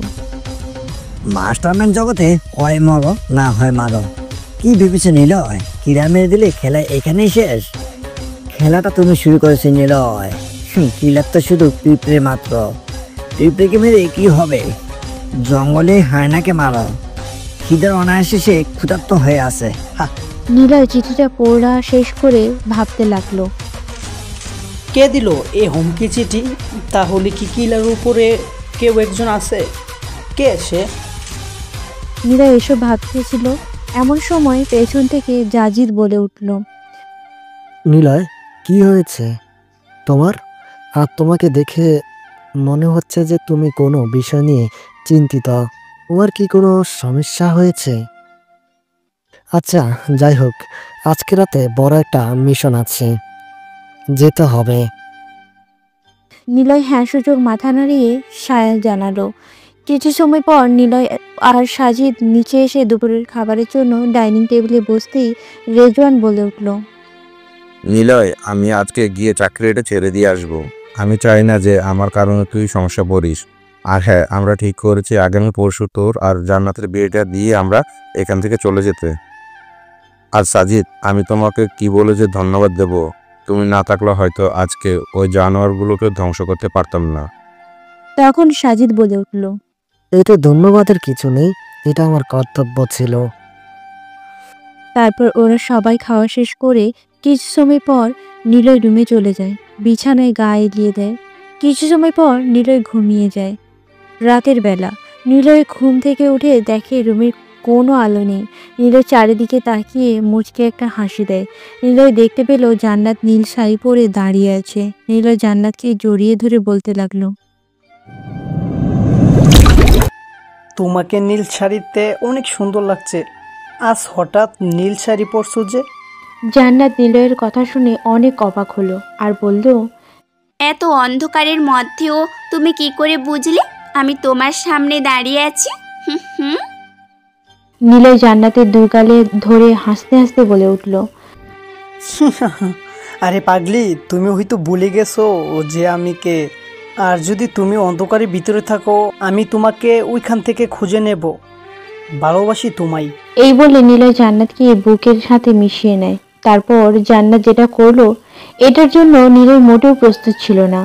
জান্নাত নিলয়ের ঠোঁটজোড়া দখল করে চুষতে লাগলো। প্রায় 5 মিনিট অতিবাহিত হওয়ার পর ছেড়ে দিয়ে দুজনে হাঁপাতে লাগলো। নিলয় বলতে লাগলো, এটা কি করলে? এখনই যদি কিছু হয়ে যেত তাহলে? বিয়ের পর অনেক আদর বাকি আছে, এখন তো সবে শুরু করেছি। এই বলে জান্নাত ওখান থেকে চলে যায়। রাতের বেলা সাজিদ বাড়ি থেকে বেরিয়ে কিছু দূর যেতেই দেখলো তার জন্য কিছু লোক দাঁড়িয়ে আছে। সাজিদ কিছু না বলে বাইক স্টার্ট করে অজানা গন্তব্যের দিকে ছুটে চলেছে। কিছু সময় পর সাজিদ একটা জঙ্গলের ভেতর চলে আসে আর ওখানে দেখে কিছু লোক আর একটি ট্রাকে কিছু মেয়েদের চিৎকার এবং আর্তনাদ ভেসে উঠছে। সাজিদ দেখলো দুজন সামনাসামনি বসে আছে। সাজিদ বাইক থামিয়ে তার গানটা বের করে ওদের সামনে চলে যায়। সামনে যেতেই দুজন লোকের মধ্যে বলে উঠলো একজন লোক, এই তুই কে রে? তুই এখানে কি করিস? আর তুই এখানে কিভাবে এলি? তুই জানিস এখানে আসলে তোর কি হতে পারে? তুই জানিস আমরা কার লোক? ডেভিল ভিলেনের। তখন সাজিদ হাসতে হাসতে বলে উঠলো, তোরা হয়তো ভুলে যাচ্ছিস বাপেরও পাপ আছে, তাই তোদেরকে ধ্বংস করার জন্য আমি এসেছি। এই কথাগুলো শুনে ওই লোক দুটো আরো বেশি রেগে যায় আর ওই দুজন লোক বন্দুক তাক করে সাজিদের দিকে ধরে থাকে। যখন ট্রিগারে চাপ দিবে তখন তাদের বন্দুক থেকে কোনো গুলি বেরোচ্ছে না। হঠাৎ এমন হয় ওই লোক দুটো চমকায় এবং হড়কায় এবং হকচকিয়ে যায়। কিছু সময় পর দেখে ওদের লোকগুলো সবাই মাটিতে পড়ে আছে রক্তাক্ত অবস্থায়। কারোর ঘাট থেকে মাথা আলাদা, তো কারোর পা কাটা, তো কারোর গলা কাটা। এটা দেখে ওই লোকগুলো ওখানে ভয় পেয়ে বলতে থাকে, কে তুই? এই বলে লোক দুটো ভয় পেতে থাকে। কিছু সময় পর ওখানে এক আগন্তুক বেরিয়ে আসে, গায়ে কালো রেনকোট আর মুখে কালো মাস্ক পরিহিতা। আর আগন্তুকটা উচ্চস্বরে হাসতে হাসতে বলে উঠল, জঙ্গলের রাজা সিংহ, আর সিংহ শুধু জঙ্গলে পশু পাখিদের বয়ে টিকে রাখে না, আতঙ্ক টিকে রাখে। তোদেরকে এখানে কে পাঠিয়েছে? আগন্তুকটা এই বলে ওদের দুজনের শরীরে অনবরত ছুরি দিয়ে আঘাত করতে থাকে। লোক দুটো ওখানে ছটফট করতে থাকে আর বলতে থাকে, ভাই আমাদের ছেড়ে দিন, আমাদের মারবেন না ভাই, আমরা প্লিজ ক্ষমা করে দিন। আমাদের এখানে ডেভিল ভিলেন পাঠিয়েছে কিছু মেয়ে পাচার করার জন্য, আর এটার জন্য আমাদের অনেক টাকা দিয়েছে, তাই আমরা টাকার বিনিময়ে এই কাজটা করতে বাধ্য হয়েছি ভাই, আমাদের ক্ষমা করে দিন প্লিজ, আমাদেরকে মারবেন না। তখন আগন্তুক বলে উঠল, তোদের বস এখন কোথায় থাকে? ওপাশ থেকে, ভাই আমি জানি না ও কোথায় থাকে, ওর সাথে আমরা কখনো দেখা করিনি, ওর সাথে আমরা শুধু ফোনে যোগাযোগ করি। তবে ভাই ও বলেছে কিছুদিনের মধ্যেই ও বাংলাদেশে চলে আসবে। এটা শোনার পর নিলয় তার চাইনিজ কুড়ালটা বের করে তাদের দুজনকে অনবরত কোপাতে থাকে। তাদের শরীরটা যেন ক্ষত বিক্ষত হয়ে যায়। তারপর ফাজিল দুজনের লাশটাকে জঙ্গলের ভেতর ফেলে রেখে দেয়। ওখানে থাকা ট্রাকের কাছে চলে যায় সাজিদ, গিয়ে ট্রাকের ভেতরে সব মেয়েগুলোকে বের করে আনে। তারপর সাজিদ সেই মেয়েগুলোর বাসায় অ্যাড্রেস নিয়ে তাদের বাসায় পৌঁছে দিয়ে তার নিজ গন্তব্যে চলে যায় সাজিদ। অন্যদিকে নিলয় চলে আসে তার বাবার ল্যাবে ঢুকতেই দেখতে পায় একটি লোক তার বড় আপুর ল্যাবের ভিতরে কি যেন করছে। কেমিক্যাল নিয়ে নিলয় বলে উঠল, কে আপনি? আপনি এখানে কি করছেন? ওপাশ থেকে, তুমি নিলয়, আমার নাম জ্যাকসন, তুমি হয়তো আমাকে চিনবে না, আমি তোমাকে চিনি। আমি হলাম তোমার বড় আব্বুর সবচেয়ে কাছের একজন বন্ধু। আমি জানি তুমি কিসের জন্য এসেছো এখানে, তুমি কিছু রহস্য উন্মোচন করতে এসেছো এখানে। আজ থেকে বিগত 3 বছর আগে আমি আর তোমার বড় আব্বু একটা ফর্মুলা তৈরি করেছিলাম। আমি জানি সেই ফর্মুলা তোমার শরীরে প্রয়োগ করেছে তোমার বড় আব্বু, কিন্তু তোমার বড় আব্বু একটা ভুল করেছে। এই ফর্মুলা চিরস্থায়ী নয়, শক্তিকে ধরে রাখতে পারবে না। এই ফর্মুলা শক্তি শুধু চিরস্থায়ী থাকবে কেবল অন্য একটি ফর্মুলা, একটি পাসওয়ার্ডের মাধ্যমে। তোমার বড় আব্বু আর আমার একটা গোপন রুম আছে সেই ল্যাবের ভেতর, এবং সেই পাসওয়ার্ড ছিল তোমার বড় আব্বুর কাছে। তো ওই পাসওয়ার্ড ছাড়া ওই রুমে প্রবেশ করা অসম্ভব, এবং সেই রুমে আছে আরেকটি ফর্মুলা। তোমার শরীরে প্রবেশ করার সাথে সাথে তোমার শরীরে এখন বর্তমানে যে শক্তি প্রয়োগ করা রয়েছে যা চিরস্থায়ী নয়, এবং সেই ফর্মুলা যদি তোমার শরীরে একবার প্রয়োগ করা হয় তাহলে তুমি এই পৃথিবীর সর্বশক্তিমান। এবং তোমার বড় আব্বু আবার আমার একজন চিরশত্রু আছে যার নাম ডেভিড ভিলেন। ডেভিড সবচেয়ে চায় যে আমরা সেই ফর্মুলা তৈরি করে যেন ও শরীরে প্রয়োগ করি। আমরা দুজনে সফল হয়েছি। একদিন আমি আর তোমার বড় আব্বু ল্যাবে কিছু কেমিক্যাল নিয়ে কাজ করছিলাম। তখন ল্যাবের ভিতরে ডেভিড ভিলেন ঢুকে আর বলে,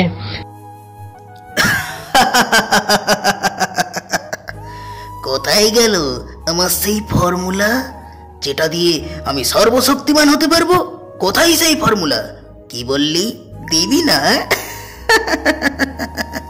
এই তোরা দাঁড়িয়ে কি দেখছিস? সেই ফর্মুলাটা আমার হাতে চাই। খুঁজে দেখ কোথায় আছে। এটা দিয়ে আমি সর্বশক্তিমান হতে পারবো। আর তোদের এই পৃথিবীটা এখন আমার হাতের মতোই থাকবে।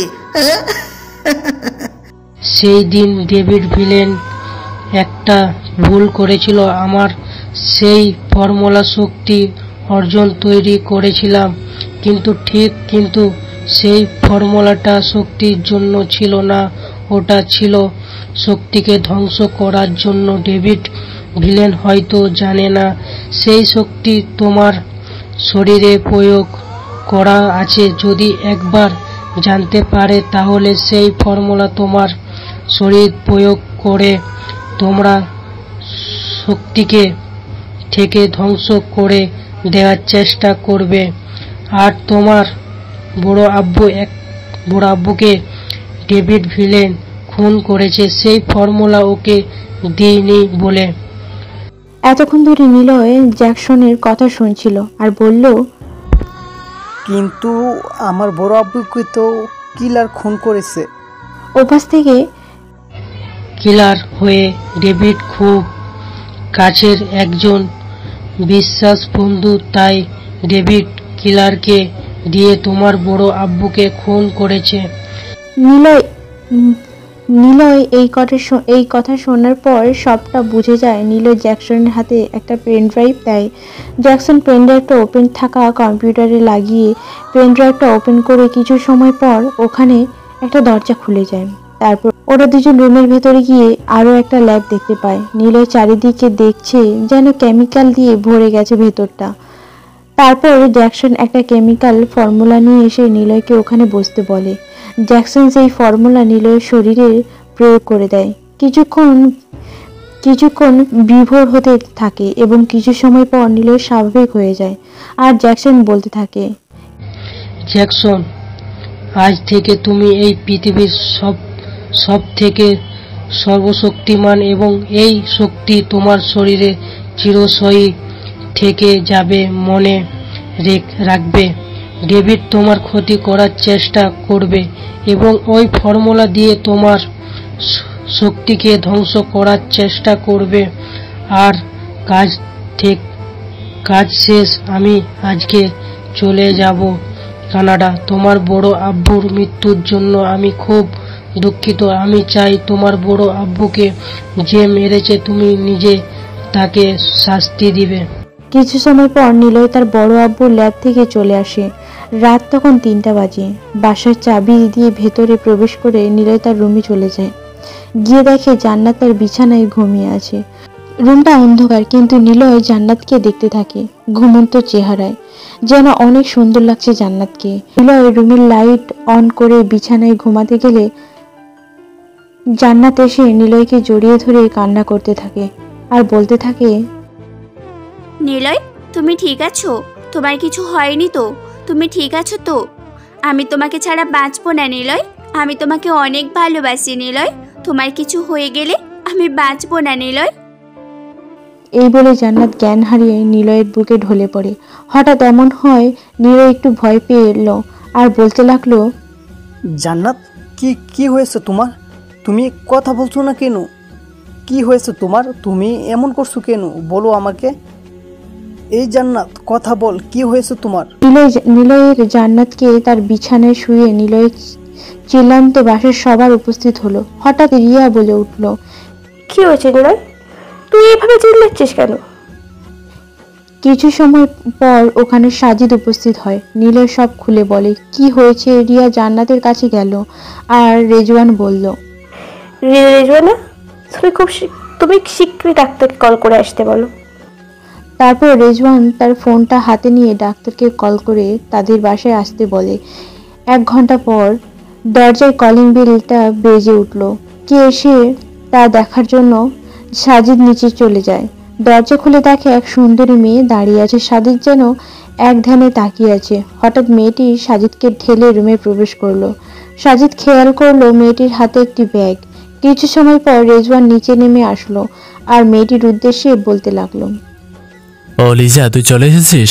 যাক, ভালো হয়েছে, চলো উপরে চল। ওরা দুজন উপরে চলে যায় আর এদিকে সাজিদ ভাবতে লাগে, ও তাহলে মেয়েটার নাম লিজা। বাহ, মেয়েটা তো দেখতে অনেক সুন্দর আছে। মেয়েটাকে দেখে মনে হচ্ছে অনেক রাগী। এসব ভাবতে থাকা সাজিদ অন্যদিকে রেজওয়ান লিজাকে নিয়ে উপরে চলে আসে আর বলে উঠল, তোমাদের সাথে পরিচয় করে দিই, এ হচ্ছে লিজা, আমার কলেজ লাইফের ফ্রেন্ড। আমরা একসাথে কলেজ ইউনিভার্সিটি পড়েছি। ওনার ইচ্ছা ছিল ডাক্তারি পড়ার, তাই 3 মাস আগে লিজা ডাক্তারে জয়েন করেছে। লিজা, তোর সাথে পরিচয় করে দিই, এ অবশ্যই নিলয়, আর ও সেরিয়া, আমি যার কথা তোকে সবসময় বলতাম। ওপাশ থেকে লিজা নামের মেয়েটি বলে উঠল, এসব আলাপ নয়, পরে করা যাবে। রেজওয়ান, আগে পেশেন্টকে দেখতে হবে। এখানে পেশেন্টকে। আচ্ছা, তোমরা সবাই বাইরে যাও, আমি দেখছি কি হয়েছে। এই বলে সবাই রুম থেকে বেরিয়ে গেল। প্রায় 8 ঘন্টা পর লিজা বেরিয়ে এসে সবার উদ্দেশ্যে বলতে লাগলো, উনি হয়তো অনেক ভয় পেয়েছে, তাই জ্ঞান হারিয়েছে। তবে ভয়ের কোনো কারণ নেই, সব ঠিক হয়ে যাবে। আর নিয়মিত খাওয়া দাওয়া করাতে হবে। এই কথা শুনে নিলয় একটু স্বস্তি নিঃশ্বাস ফেলল। নিলয় রুমে চলে গেল। জান্নাত ঘুমিয়ে আছে। নিলয় জান্নাতের ঘুমের দিকে তাকিয়ে আছে একভাবে। অন্যদিকে রেজওয়ান লিজাকে বলে উঠল, লিজা, এত রাতে তোর একা যাওয়াটা ঠিক হবে না। সাজিদ, তুমি গিয়ে ওর বাসায় একটু পৌঁছে দিয়ে আসো তো। এই বলে সাজিদ গ্যারেজ থেকে গাড়ি বের করে নিয়ে আসে। লিজা গাড়িতে উঠে বসতেই সাজিদ গাড়ি চালাতে লাগলো। এভাবেই কিছু সময় অতিবাহিত হওয়ার পর নীরবতা ভেঙে লিজা রাগী গলায় বলে উঠল, ওই, আপনি কি গাড়িটা জোরে চালাতে পারছেন না? আমাকে তাড়াতাড়ি বাসায় যেতে হবে, বাসায় কাজ আছে অনেক। এভাবে রাগান্বিত কথা বলায় সাজিদ মুচকি হাসি দিয়ে বলে উঠল, বাহ বাহ, তুমি রেগে গেলে অনেক সুন্দর লাগে তোমাকে কিউটি। এ কথা শোনার পর লিজা আরো রেগে বলে, ওই, আপনি গাড়ি জোরে চালাবেন নাকি আমি ইনজেকশন বের করব। এই বলেই লিজা তার ব্যাগ থেকে একটা ইনজেকশন বের করে, যা দেখে সাজিদ বলতে লাগলো, এটা করুন না, আমাকে ইনজেকশন দিবেন না। এই বলে সাজিদ গাড়ি জোরে চালাতে লাগলো। প্রায় 30 মিনিট পর লিজা বাসায় পৌঁছে যায়। লিজা গাড়ি থেকে নেমে এক মুহূর্ত না দাঁড়িয়ে বাসার ভিতর চলে যায়। এদিকে সাজিদ লিজা যাওয়ার পানে তাকিয়ে থাকে আর বলতে থাকে, যাক বাবা, কি মেয়ে রে, ধন্যবাদ না দিয়ে চলে গেল। সাজিদ আর ওখানে না দাঁড়িয়ে গাড়ি নিয়ে বাসায় চলে আসলো। পরের দিন সকালবেলা নিলয়ের ঘুম ভাঙতেই দেখে জান্নাত তার পাশে ঘুমিয়ে আছে। নিলয় জান্নাতের মুখের উপর লেপ্টে চাওয়া চুলগুলো কানের কাছে গুঁজে দিতেই হঠাৎ জান্নাতের ঘুম ভেঙে গেল। জান্নাত নিলয়কে দেখে শক্ত করে জড়িয়ে ধরল, যেন ছেড়ে দিলেই হারিয়ে যাবে।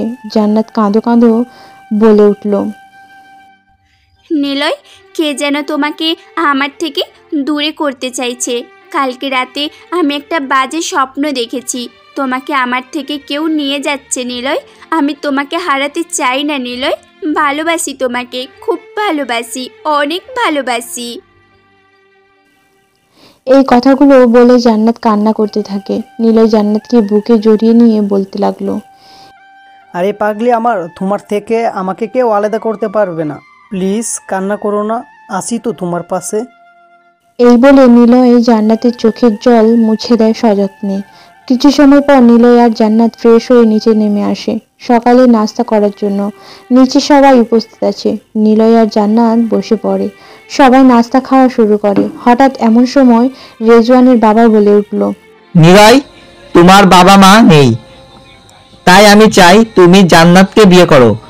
আমি জানি তোমার বাবা আর জান্নাতের বাবা দুজন পরস্পরের বন্ধু, তাই আমি তোমার বাবার দায়িত্ব পালন করতে চাই।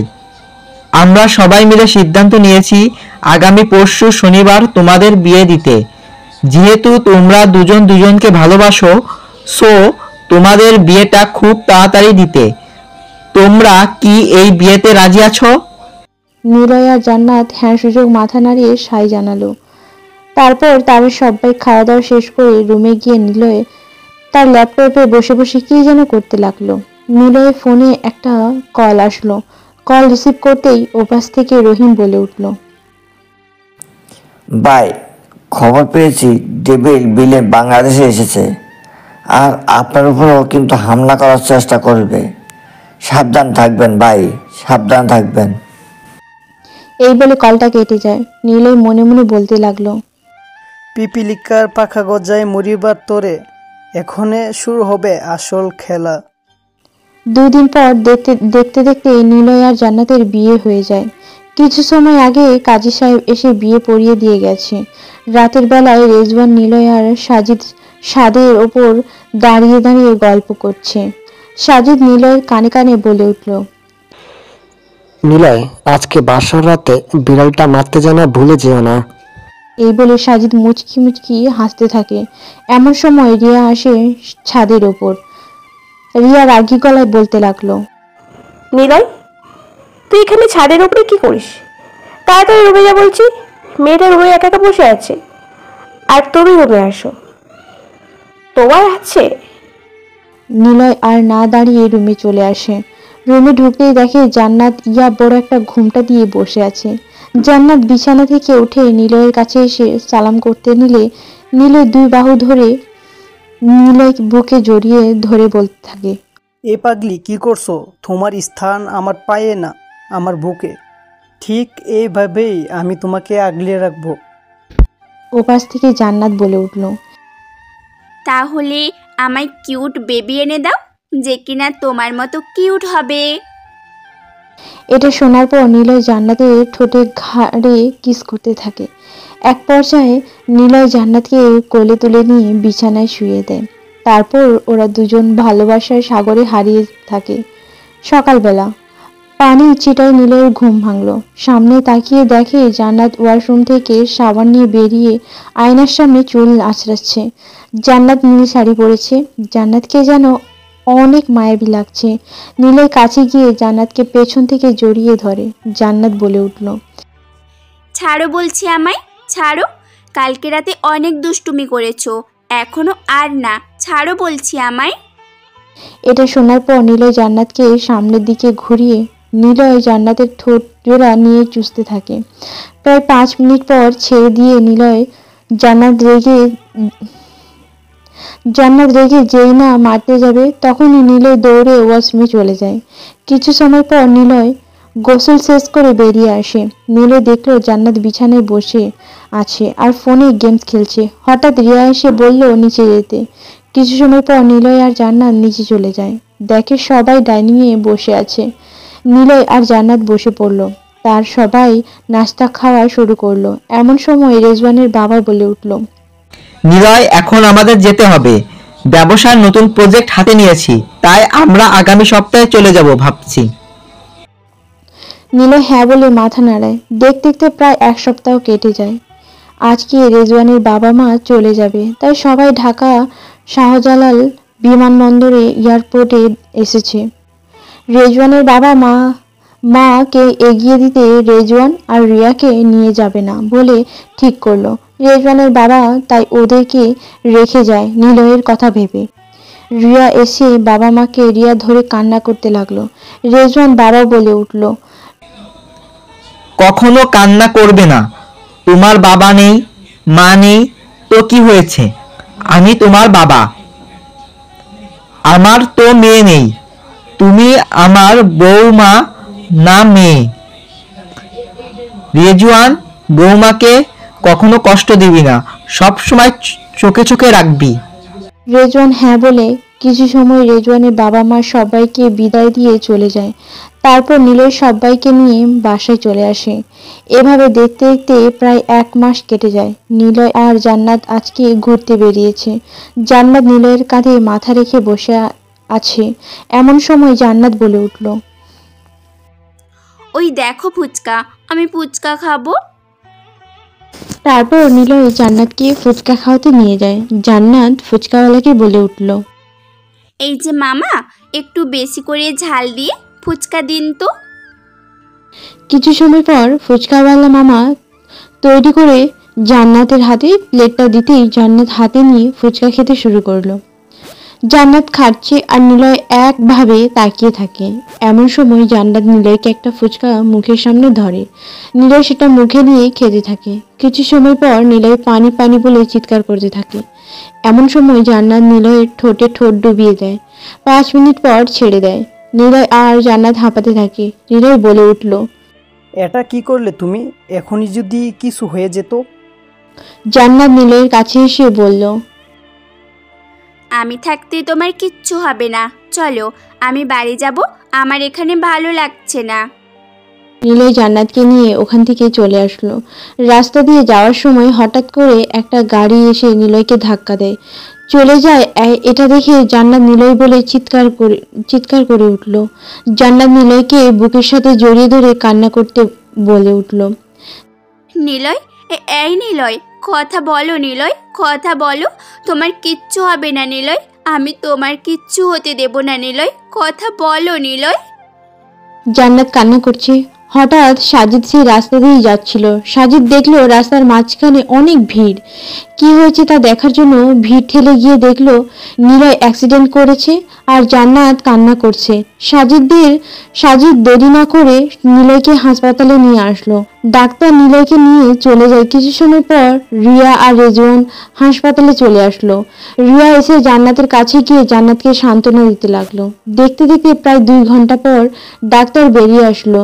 করিডোর থেকে জান্নাত কান্না জড়িত গলায় বলে উঠল, ডাক্তার, আমার নিলয়ের কি হয়েছে? ওর কিছু হবে না তো? আমি ওকে ছাড়া বাঁচতে পারবো না ডাক্তার, প্লিজ ওকে বাঁচান না ডাক্তার। ওপাশ থেকে ডাক্তার বলে উঠল, এই রোগী এখন বিপদমুক্ত। ঘুমের ইঞ্জেকশন দেওয়া হয়েছে, 2 ঘন্টা পর ফিরে আসবে। ডাক্তার, নিলয়ের সাথে দেখা করতে পারি? হ্যাঁ পারেন, তবে একজন করে। এই বলে ডাক্তার সেখান থেকে চলে যায়। তারপর জান্নাত কেবিনে গিয়ে দেখে নিলয় ঘুমিয়ে আছে। জান্নাত নিলয়ের হাতটা শক্ত করে ধরে কান্না করছে। এমন সময় একজন নার্স এসে জান্নাতকে বলতে থাকে, পেশেন্টের কাছে এইভাবে কান্না করবেন না, রোগীর ক্ষতি হতে পারে। এই বলে নার্স জান্নাতকে বাইরে করে দেয়। 2 ঘন্টা পর নিলয়ের জ্ঞান ফিরতেই একজন নার্স এসে বলে রোগীর জ্ঞান ফিরেছে। জান্নাত দেরি না করে নিলয়ের কাছে গিয়ে নিলয়কে জড়িয়ে ধরে কান্না করতে থাকে আর বলতে থাকে, তোমার যদি কিছু হয়ে যেত তাহলে আমি কাকে নিয়ে বাঁচতাম? ভালোবাসি তোমাকে, বড্ড ভালোবাসি। এই বলে জান্নাত নিলয়কে জড়িয়ে ধরে হাউমাউ করে কান্না করতে থাকে। নিলয় জান্নাতের এমন কান্না করতে দেখে নিলয় বলে উঠল, আরে পাগলি, এভাবে কান্না করছো কেন? দেখো আমার কিছুই হয়নি, দেখো আমি একদম ঠিক আছি, প্লিজ তুমি কান্না করো না। কিছু সময় পর সবাই কেবিনের ভিতর প্রবেশ করে। ওপাশ থেকে রিয়া বলে উঠল, এখন কেমন লাগছে নিলয়? তোর যদি কিছু একটা হয়ে যেত, তুই জানিস আমরা কত চিন্তায় ছিলাম। একটু সময় পর ডাক্তার এসে নিলয়কে চেক আপ করে, সবাইকে বলতে থাকে, রোগী এখন ঠিক আছে, কিছু ওষুধ লিখিয়ে দিচ্ছি, ওগুলো নিয়ে এসে খাইয়ে দিয়েন, তাহলে কয়েকদিনের মধ্যে ঠিক হয়ে যাবে। তারপর ডাক্তার কিছু ওষুধ লিখে দেয়। সাজিদ সেটা নিয়ে বেরিয়ে পড়ে ফার্মেসির উদ্দেশ্যে। সাজিদ যাওয়ার সময় হঠাৎ কার সাথে ধাক্কা লেগে পড়ে নিচে। তাকিয়ে দেখে লিজা। লিজা সাজিদের কাছে এসে ঠাস করে একটা চার দিয়ে রাগী গলায় বলতে লাগে, মেয়ে মানুষ দেখলেই কি গায়ে পড়তে মন চায়? এরপর যদি দেখেছি তাহলে এই বলে লিজা ওখান থেকে চলে যায়। আর সাজিদ চড় খেয়ে গালে হাত দিয়ে দাঁড়িয়ে আছে আর লিজা যাওয়ার দিকে তাকিয়ে আছে। সাজিদ কিছু না ভেবেই চলে যায় সেখান থেকে। প্রায় আধ ঘন্টা পর সাজিদ ফার্মেসি থেকে ওষুধ আর একটা রেস্টুরেন্ট থেকে কিছু খাবার কিনে নিয়ে যায় হাসপাতালে। জান্নাত নিলয়কে খাবার খাইয়ে ওষুধ খাইয়ে দেয়। এমন সময় নিলয় বলে উঠল, রেজওয়ান, তুই রিয়াকে নিয়ে বাসে চলে যা, এখানে তো জান্নাত আছেই, আমার কিছু হবে না। রেজওয়ান আর কিছু না ভেবে রিয়াকে নিয়ে বাসায় চলে যায়। দেখতে দেখতে রাত হয়ে যায়। রাত তখন 1:13। নিলয়ের হঠাৎ ঘুম ভেঙে যায়। চারিদিকে তাকিয়ে দেখতে থাকে। সামনে একজনকে দেখে নিলয় একটা মুচকি হাসি দিল। যেই না নিলয়কে আঘাত করতে যাবে তখনই নিলয় তাকে ঠাস করে একটা চড় মারে, ছিটকে ফেলে দেয় আর বলতে থাকে, কে তুমি? তুমি আমাকে মারতে চাও কেন? বলো, কে তুমি?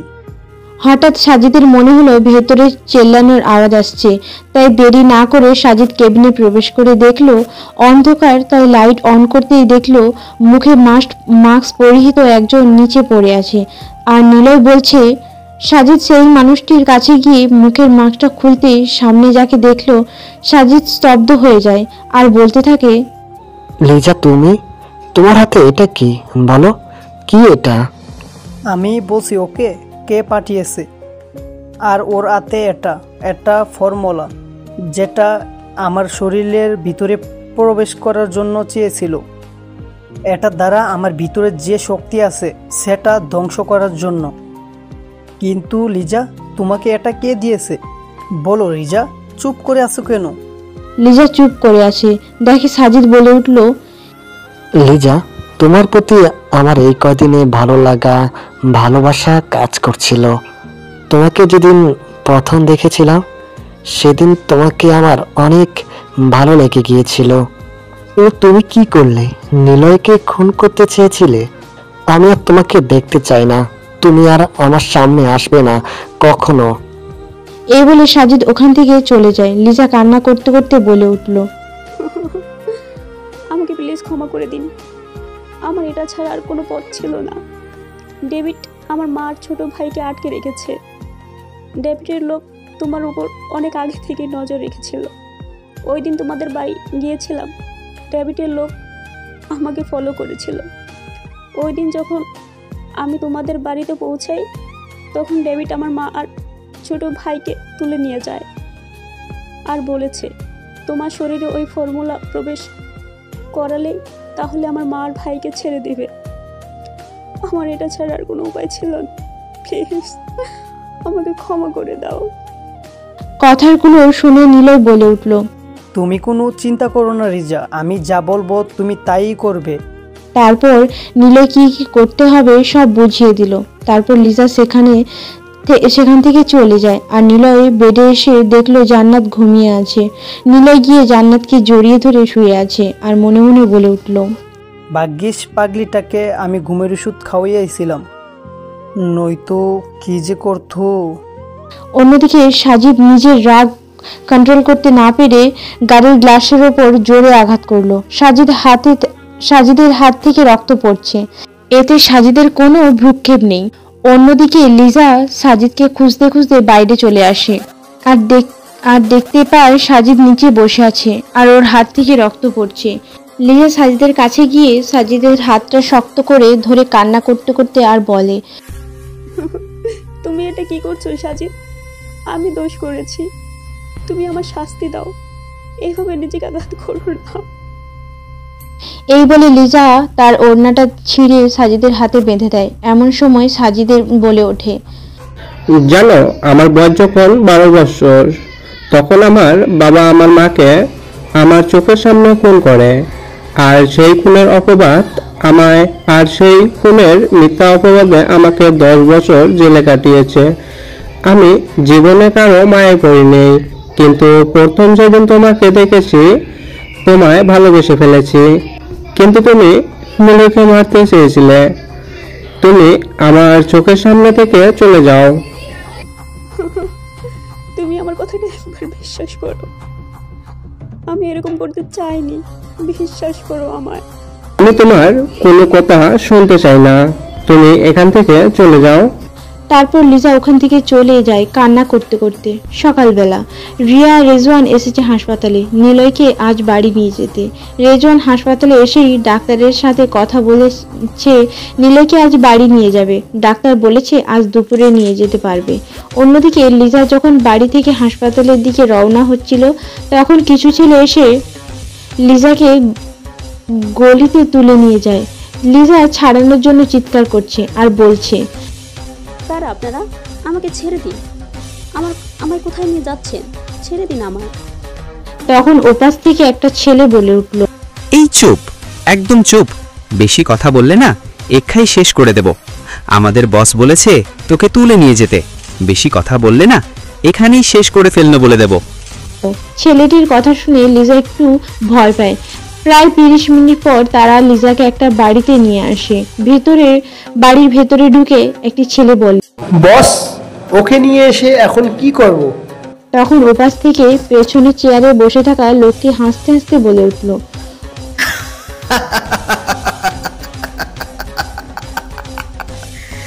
তোদের এখনো এখানেই কাজ নেই, তোরা যা। আমার যেটা দরকার সেটা হলো নিলয়। তোমাকে আমি নিলয়কে মারতে পাঠিয়েছিলাম আর আমার সাথে চালাকি করলি। হ্যাঁ, নিলয় মরেনি, বেঁচে আছে।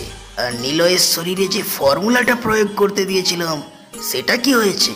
ওপাশ থেকে লিজা বলে উঠল, আপনার কথা মতো আমি নিলয়ের শরীরে ফর্মুলাটা প্রয়োগ করে দিয়েছি, কিন্তু এবার তো আমার মার ভাইকে ছেড়ে দিন। তখন লোকটি লিজার সামনে এসে হাসতে হাসতে বলতে লাগলো,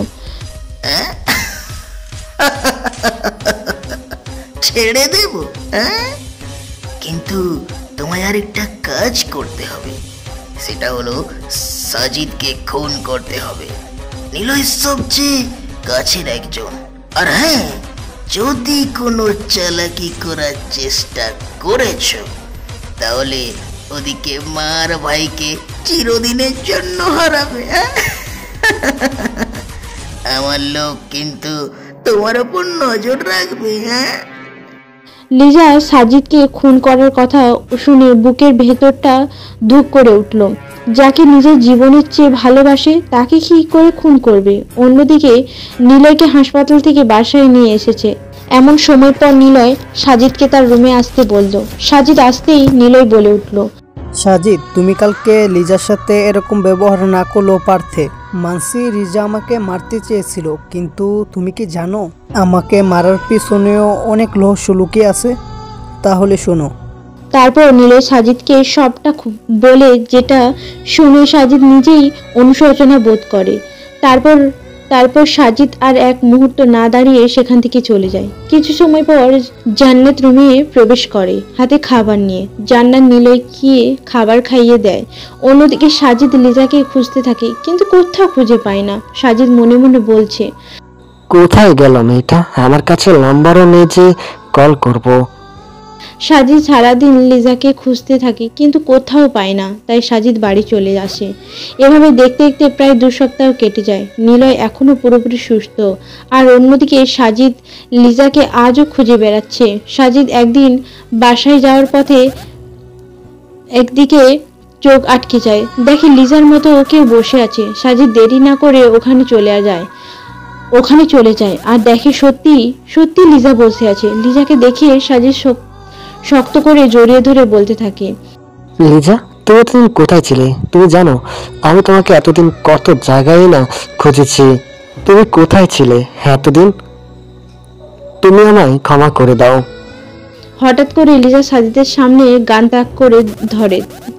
সাজিদ কিছু বুঝে উঠতে পারছে না কি হচ্ছে তার সাথে। অন্যদিকে লিজার হাতটা থরথর করে কাঁপতে থাকে আর সাজিদ বলছে, কি হলো? গুলিটা চালাও। তুমি আমাকে মারলে, জানো আমার কোনো অভিযোগ থাকবে না। চালাও গুলি। সাজিদের এই কথা শোনার পর লিজার হাতটা আরো জোরে জোরে কাঁপতে থাকে। একসময় লিজা গানটা নিচে ফেলে দিয়ে সাজিদকে শক্ত করে জড়িয়ে ধরে কান্না করতে করতে বলে, আমি পারবো না এটা করতে, আমি পারবো না তোমাকে নিজের হাতে খুন করতে। আমি তোমাকে ভালোবাসি, অনেক ভালোবাসি। সাজিদও তার প্রেয়সীকে বুকে আগলে নিয়ে বলতে লাগলো, আমি সবটা জানি লিজা, নিলয় আমাকে সবটা বলেছে। তুমি চিন্তা করো না লিজা, আমি আছি তোমার পাশে। এই বলে সাজিদ লিজাকে যেই না ওখান থেকে নিয়ে আসতে যাবে তখনই কিছু লোক এসে ওদের দুজনকে অজ্ঞান করে নিয়ে চলে যায়। প্রায় 40 মিনিট পর ওরা একটা জঙ্গলের ভেতর একটা বাড়িতে নিয়ে আসে। অন্যদিকে নিলয়ের ফোনে একটা ফোন আসে। ফোনটা রিসিভ করতেই ওপাশে হাসতে হাসতে বলে উঠল, ডেভিড বলছি, তোর পরিবারের লোক এখনো আমার কবজায়। তোকে আমি 1 ঘন্টা সময় দিচ্ছি, এর মধ্যে যদি আসিস তাহলে ওদের মৃত লাশ বানিয়ে দেব। এই বলে কলটা কেটে যায়। নিলয় মুচকি মুচকি হাসছে আর বলছে, পিপিলিকার পাখা গজায় মুড়ি ভাত তোরে, এখন হবে আসল খেলা, তোরা প্রস্তুত থাক, আমি আসতেছি। অন্যদিকে ডেভিল ওর লোকদের বলে উঠল, এই তোরা এদের জ্ঞান ফেরা। তারপর ওখানে সবার জ্ঞান ফেরাতেই দেখে সবাইকে বেঁধে রেখেছে। লিজা তো ভয় পেয়ে আছে। এমন সময় ডেভিল লিজার কাছে এসে রাগী গলায় বলে উঠল, আমার সাথে চালাকি, তোকে আমি সাজিদকে মারতে পাঠিয়েছিলাম আর তুই কি করলি? সাজিদকে ভালোবেসে ফেললি। আমি তো চোখের সামনে ওকে মারবো। ওই হকি স্টিকটা দে। এই বলে সাজিদের হাঁটুতে এক বাড়ি মারে। এতে সাজিদ জোরে চিল্লিয়ে ওঠে। দেখে লিজা চিৎকার করে ওঠে। ডেভিল একের পর এক মারতে থাকে সাজিদকে। এটা দেখে লিজা কান্না করছে আর বলছে ওকে ছেড়ে দিতে। এমন সময় ডেভিল দেখতে পেল তার কিছু লোক রক্তাক্ত অবস্থায় পড়ে আছে। এমন সময় ডেভিল বলে উঠল, হচ্ছে এখানে কে করলো এমন? তখন ওপাশ থেকে সাজিদ হাসতে হাসতে বলে উঠল, সিংহ তার শিকারকে ধ্বংস করতে এসেছে। সাজিদের কথা শুনে বোঝা যায় তার সাথে লিজা বেইমানি করেছে। ডেভিল যেই নাই লিজাকে গুলি মার করতে যাবে তখনই এক নিমেষেই যেন কে এসে তার হাত থেকে গুলিটা কেড়ে নেয়। আর ওর সব কয়টা লোকে রক্তাক্ত অবস্থায় পড়ে আছে। এটা দেখে ডেভিল একটু ভয় পায় আর বলতে লাগে, কে কে এখানে সামনে আয় বলছি। এমন সময় গায়ে কালো কোট, মুখে মাস্ক পরিহিত একজন আগন্তুক বেরিয়ে আসে। সে আর কেউ নয়, SK, the rock star king. ডেভিলের সামনে আসতেই ডেভিল বলে উঠল, নিলয় তুই? আরে তুই কি ভেবেছিস আমি তোকে দেখে ভয় পাবো? ওই দেখ তোর ভালোবাসা ওখানে, দেখছিস?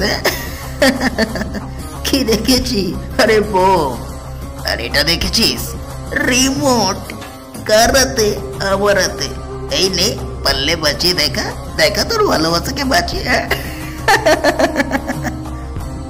এটা দেখে জান্নাত ভয়ে কান্না করতে করতে নিলয়কে বলতে থাকে, নিলয়, আমি তোমায় ভালোবাসি নিলয়, খুব বেশি ভালোবাসি। এই কথা শুনে নিমেষের মধ্যে নিলয় জান্নাতকে নিয়ে আসে তার কাছে। নিলয় জান্নাতকে শক্ত করে জড়িয়ে ধরে। অন্যদিকে নিলয় বোমাটা ওখানে অফ করে দেয় আর জান্নাত গিয়ে সবার হাতে পায়ের বাঁধন খুলে দেয়। অন্যদিকে নিলয় তার চাইনিজ কোরালটা বের করে ডেভিলের কাছে গিয়ে বলতে লাগলো, ভেবেছিলাম তুই একটা বোকা, আসলে তুই বোকা না, এবার তোকে মরতে হবে। নিলয়ের এই কথা শোনার পর ডেভিল বলতে থাকে, আমাকে আমাকে আমাকে মারিস না, আমাকে আমাকে ছেড়ে দে। আমার আমার ভুল হয়ে গেছে, আমাকে আমাকে মারিস না, আমাকে আমাকে ছেড়ে দে। নিলয় কোনো কথা না শুনে তার চাইনিজ কুড়াল দিয়ে বুকের উপর অনবরত কোপাতে থাকে। একটা সময় নিলয় টেবিলের লাশটা খণ্ড খণ্ড করে রেখে দিল ওখানে। কিছু সময় পর ওখানে পুলিশ আসে। নিলয়ের সামনে যাকে দেখলো তাকে দেখে তো অনেক অবাক হলো। রাফি, তুই এখানে? তুই একজন পুলিশ অফিসার? ওপাশ থেকে রাফি বলে উঠল, না নিলয়, আমি একজন সিআইডি অফিসার। আমি জানতাম তুই আজকে আন্ডারওয়ার্ল্ডের মাফিয়া কিং। অবাক হচ্ছিস? আমি অনেক অবাক হয়েছিলাম যেদিন তুই এমপির ছেলে রাফিকে খুন করে সেখানে একটি চিঠি রেখে আসিস, কিন্তু তুই ওখানে একটি ভুল করেছিলি। তোর ওই মানিব্যাগটা ফেলে গিয়েছিলি, যার মধ্যে আমি অনেক রহস্য দেখি। তাই তোর পেছনের পুরো ব্যাকগ্রাউন্ডটা খুঁজে বের করি আর জানতে পারি তোর ওই খুনগুলোর পেছনের আসল কাহিনী। আর হ্যাঁ, একটু আগে যাকে খুন করলি সে কে জানতে চাস? আমার বাবা। অবাক হচ্ছিস? এটাই স্বাভাবিক। আমি ভেবেছিলাম আমি নিজে মারবো, কিন্তু আসতে দেরি হয়ে গেছে। বাট কোনো সমস্যা নেই, এই তোমরা ওই লাশগুলো নিয়ে যাও। আর নিলয়, তুই চিন্তা করিস না, আমরা তোমাকে অ্যারেস্ট করতে আসিনি। এই তোমরা চলো। এই বলে রাফি ওখান থেকে চলে যেতে নিলে নিলয় বলে উঠল, তুই তোর বাবাকে কেন মারতে চাস? ওপাশ থেকে রাফি বলে উঠল, সেটা না হয় রহস্যই থেকে যাক। সব গল্পের যে রহস্য উন্মোচন করতে হবে সেটা তো কথা নেই। গুড বাই, পরে দেখা হবে। এই বলে রাফি ওখান থেকে চলে যায়। অন্যদিকে লিজা তার মা ছোট ভাইকে জড়িয়ে ধরে কান্না করছে। এক সপ্তাহ পর নিলয় এসেছে বাবা মা, বড় আব্বু, বড় আম্মু কবর জিয়ারত করতে।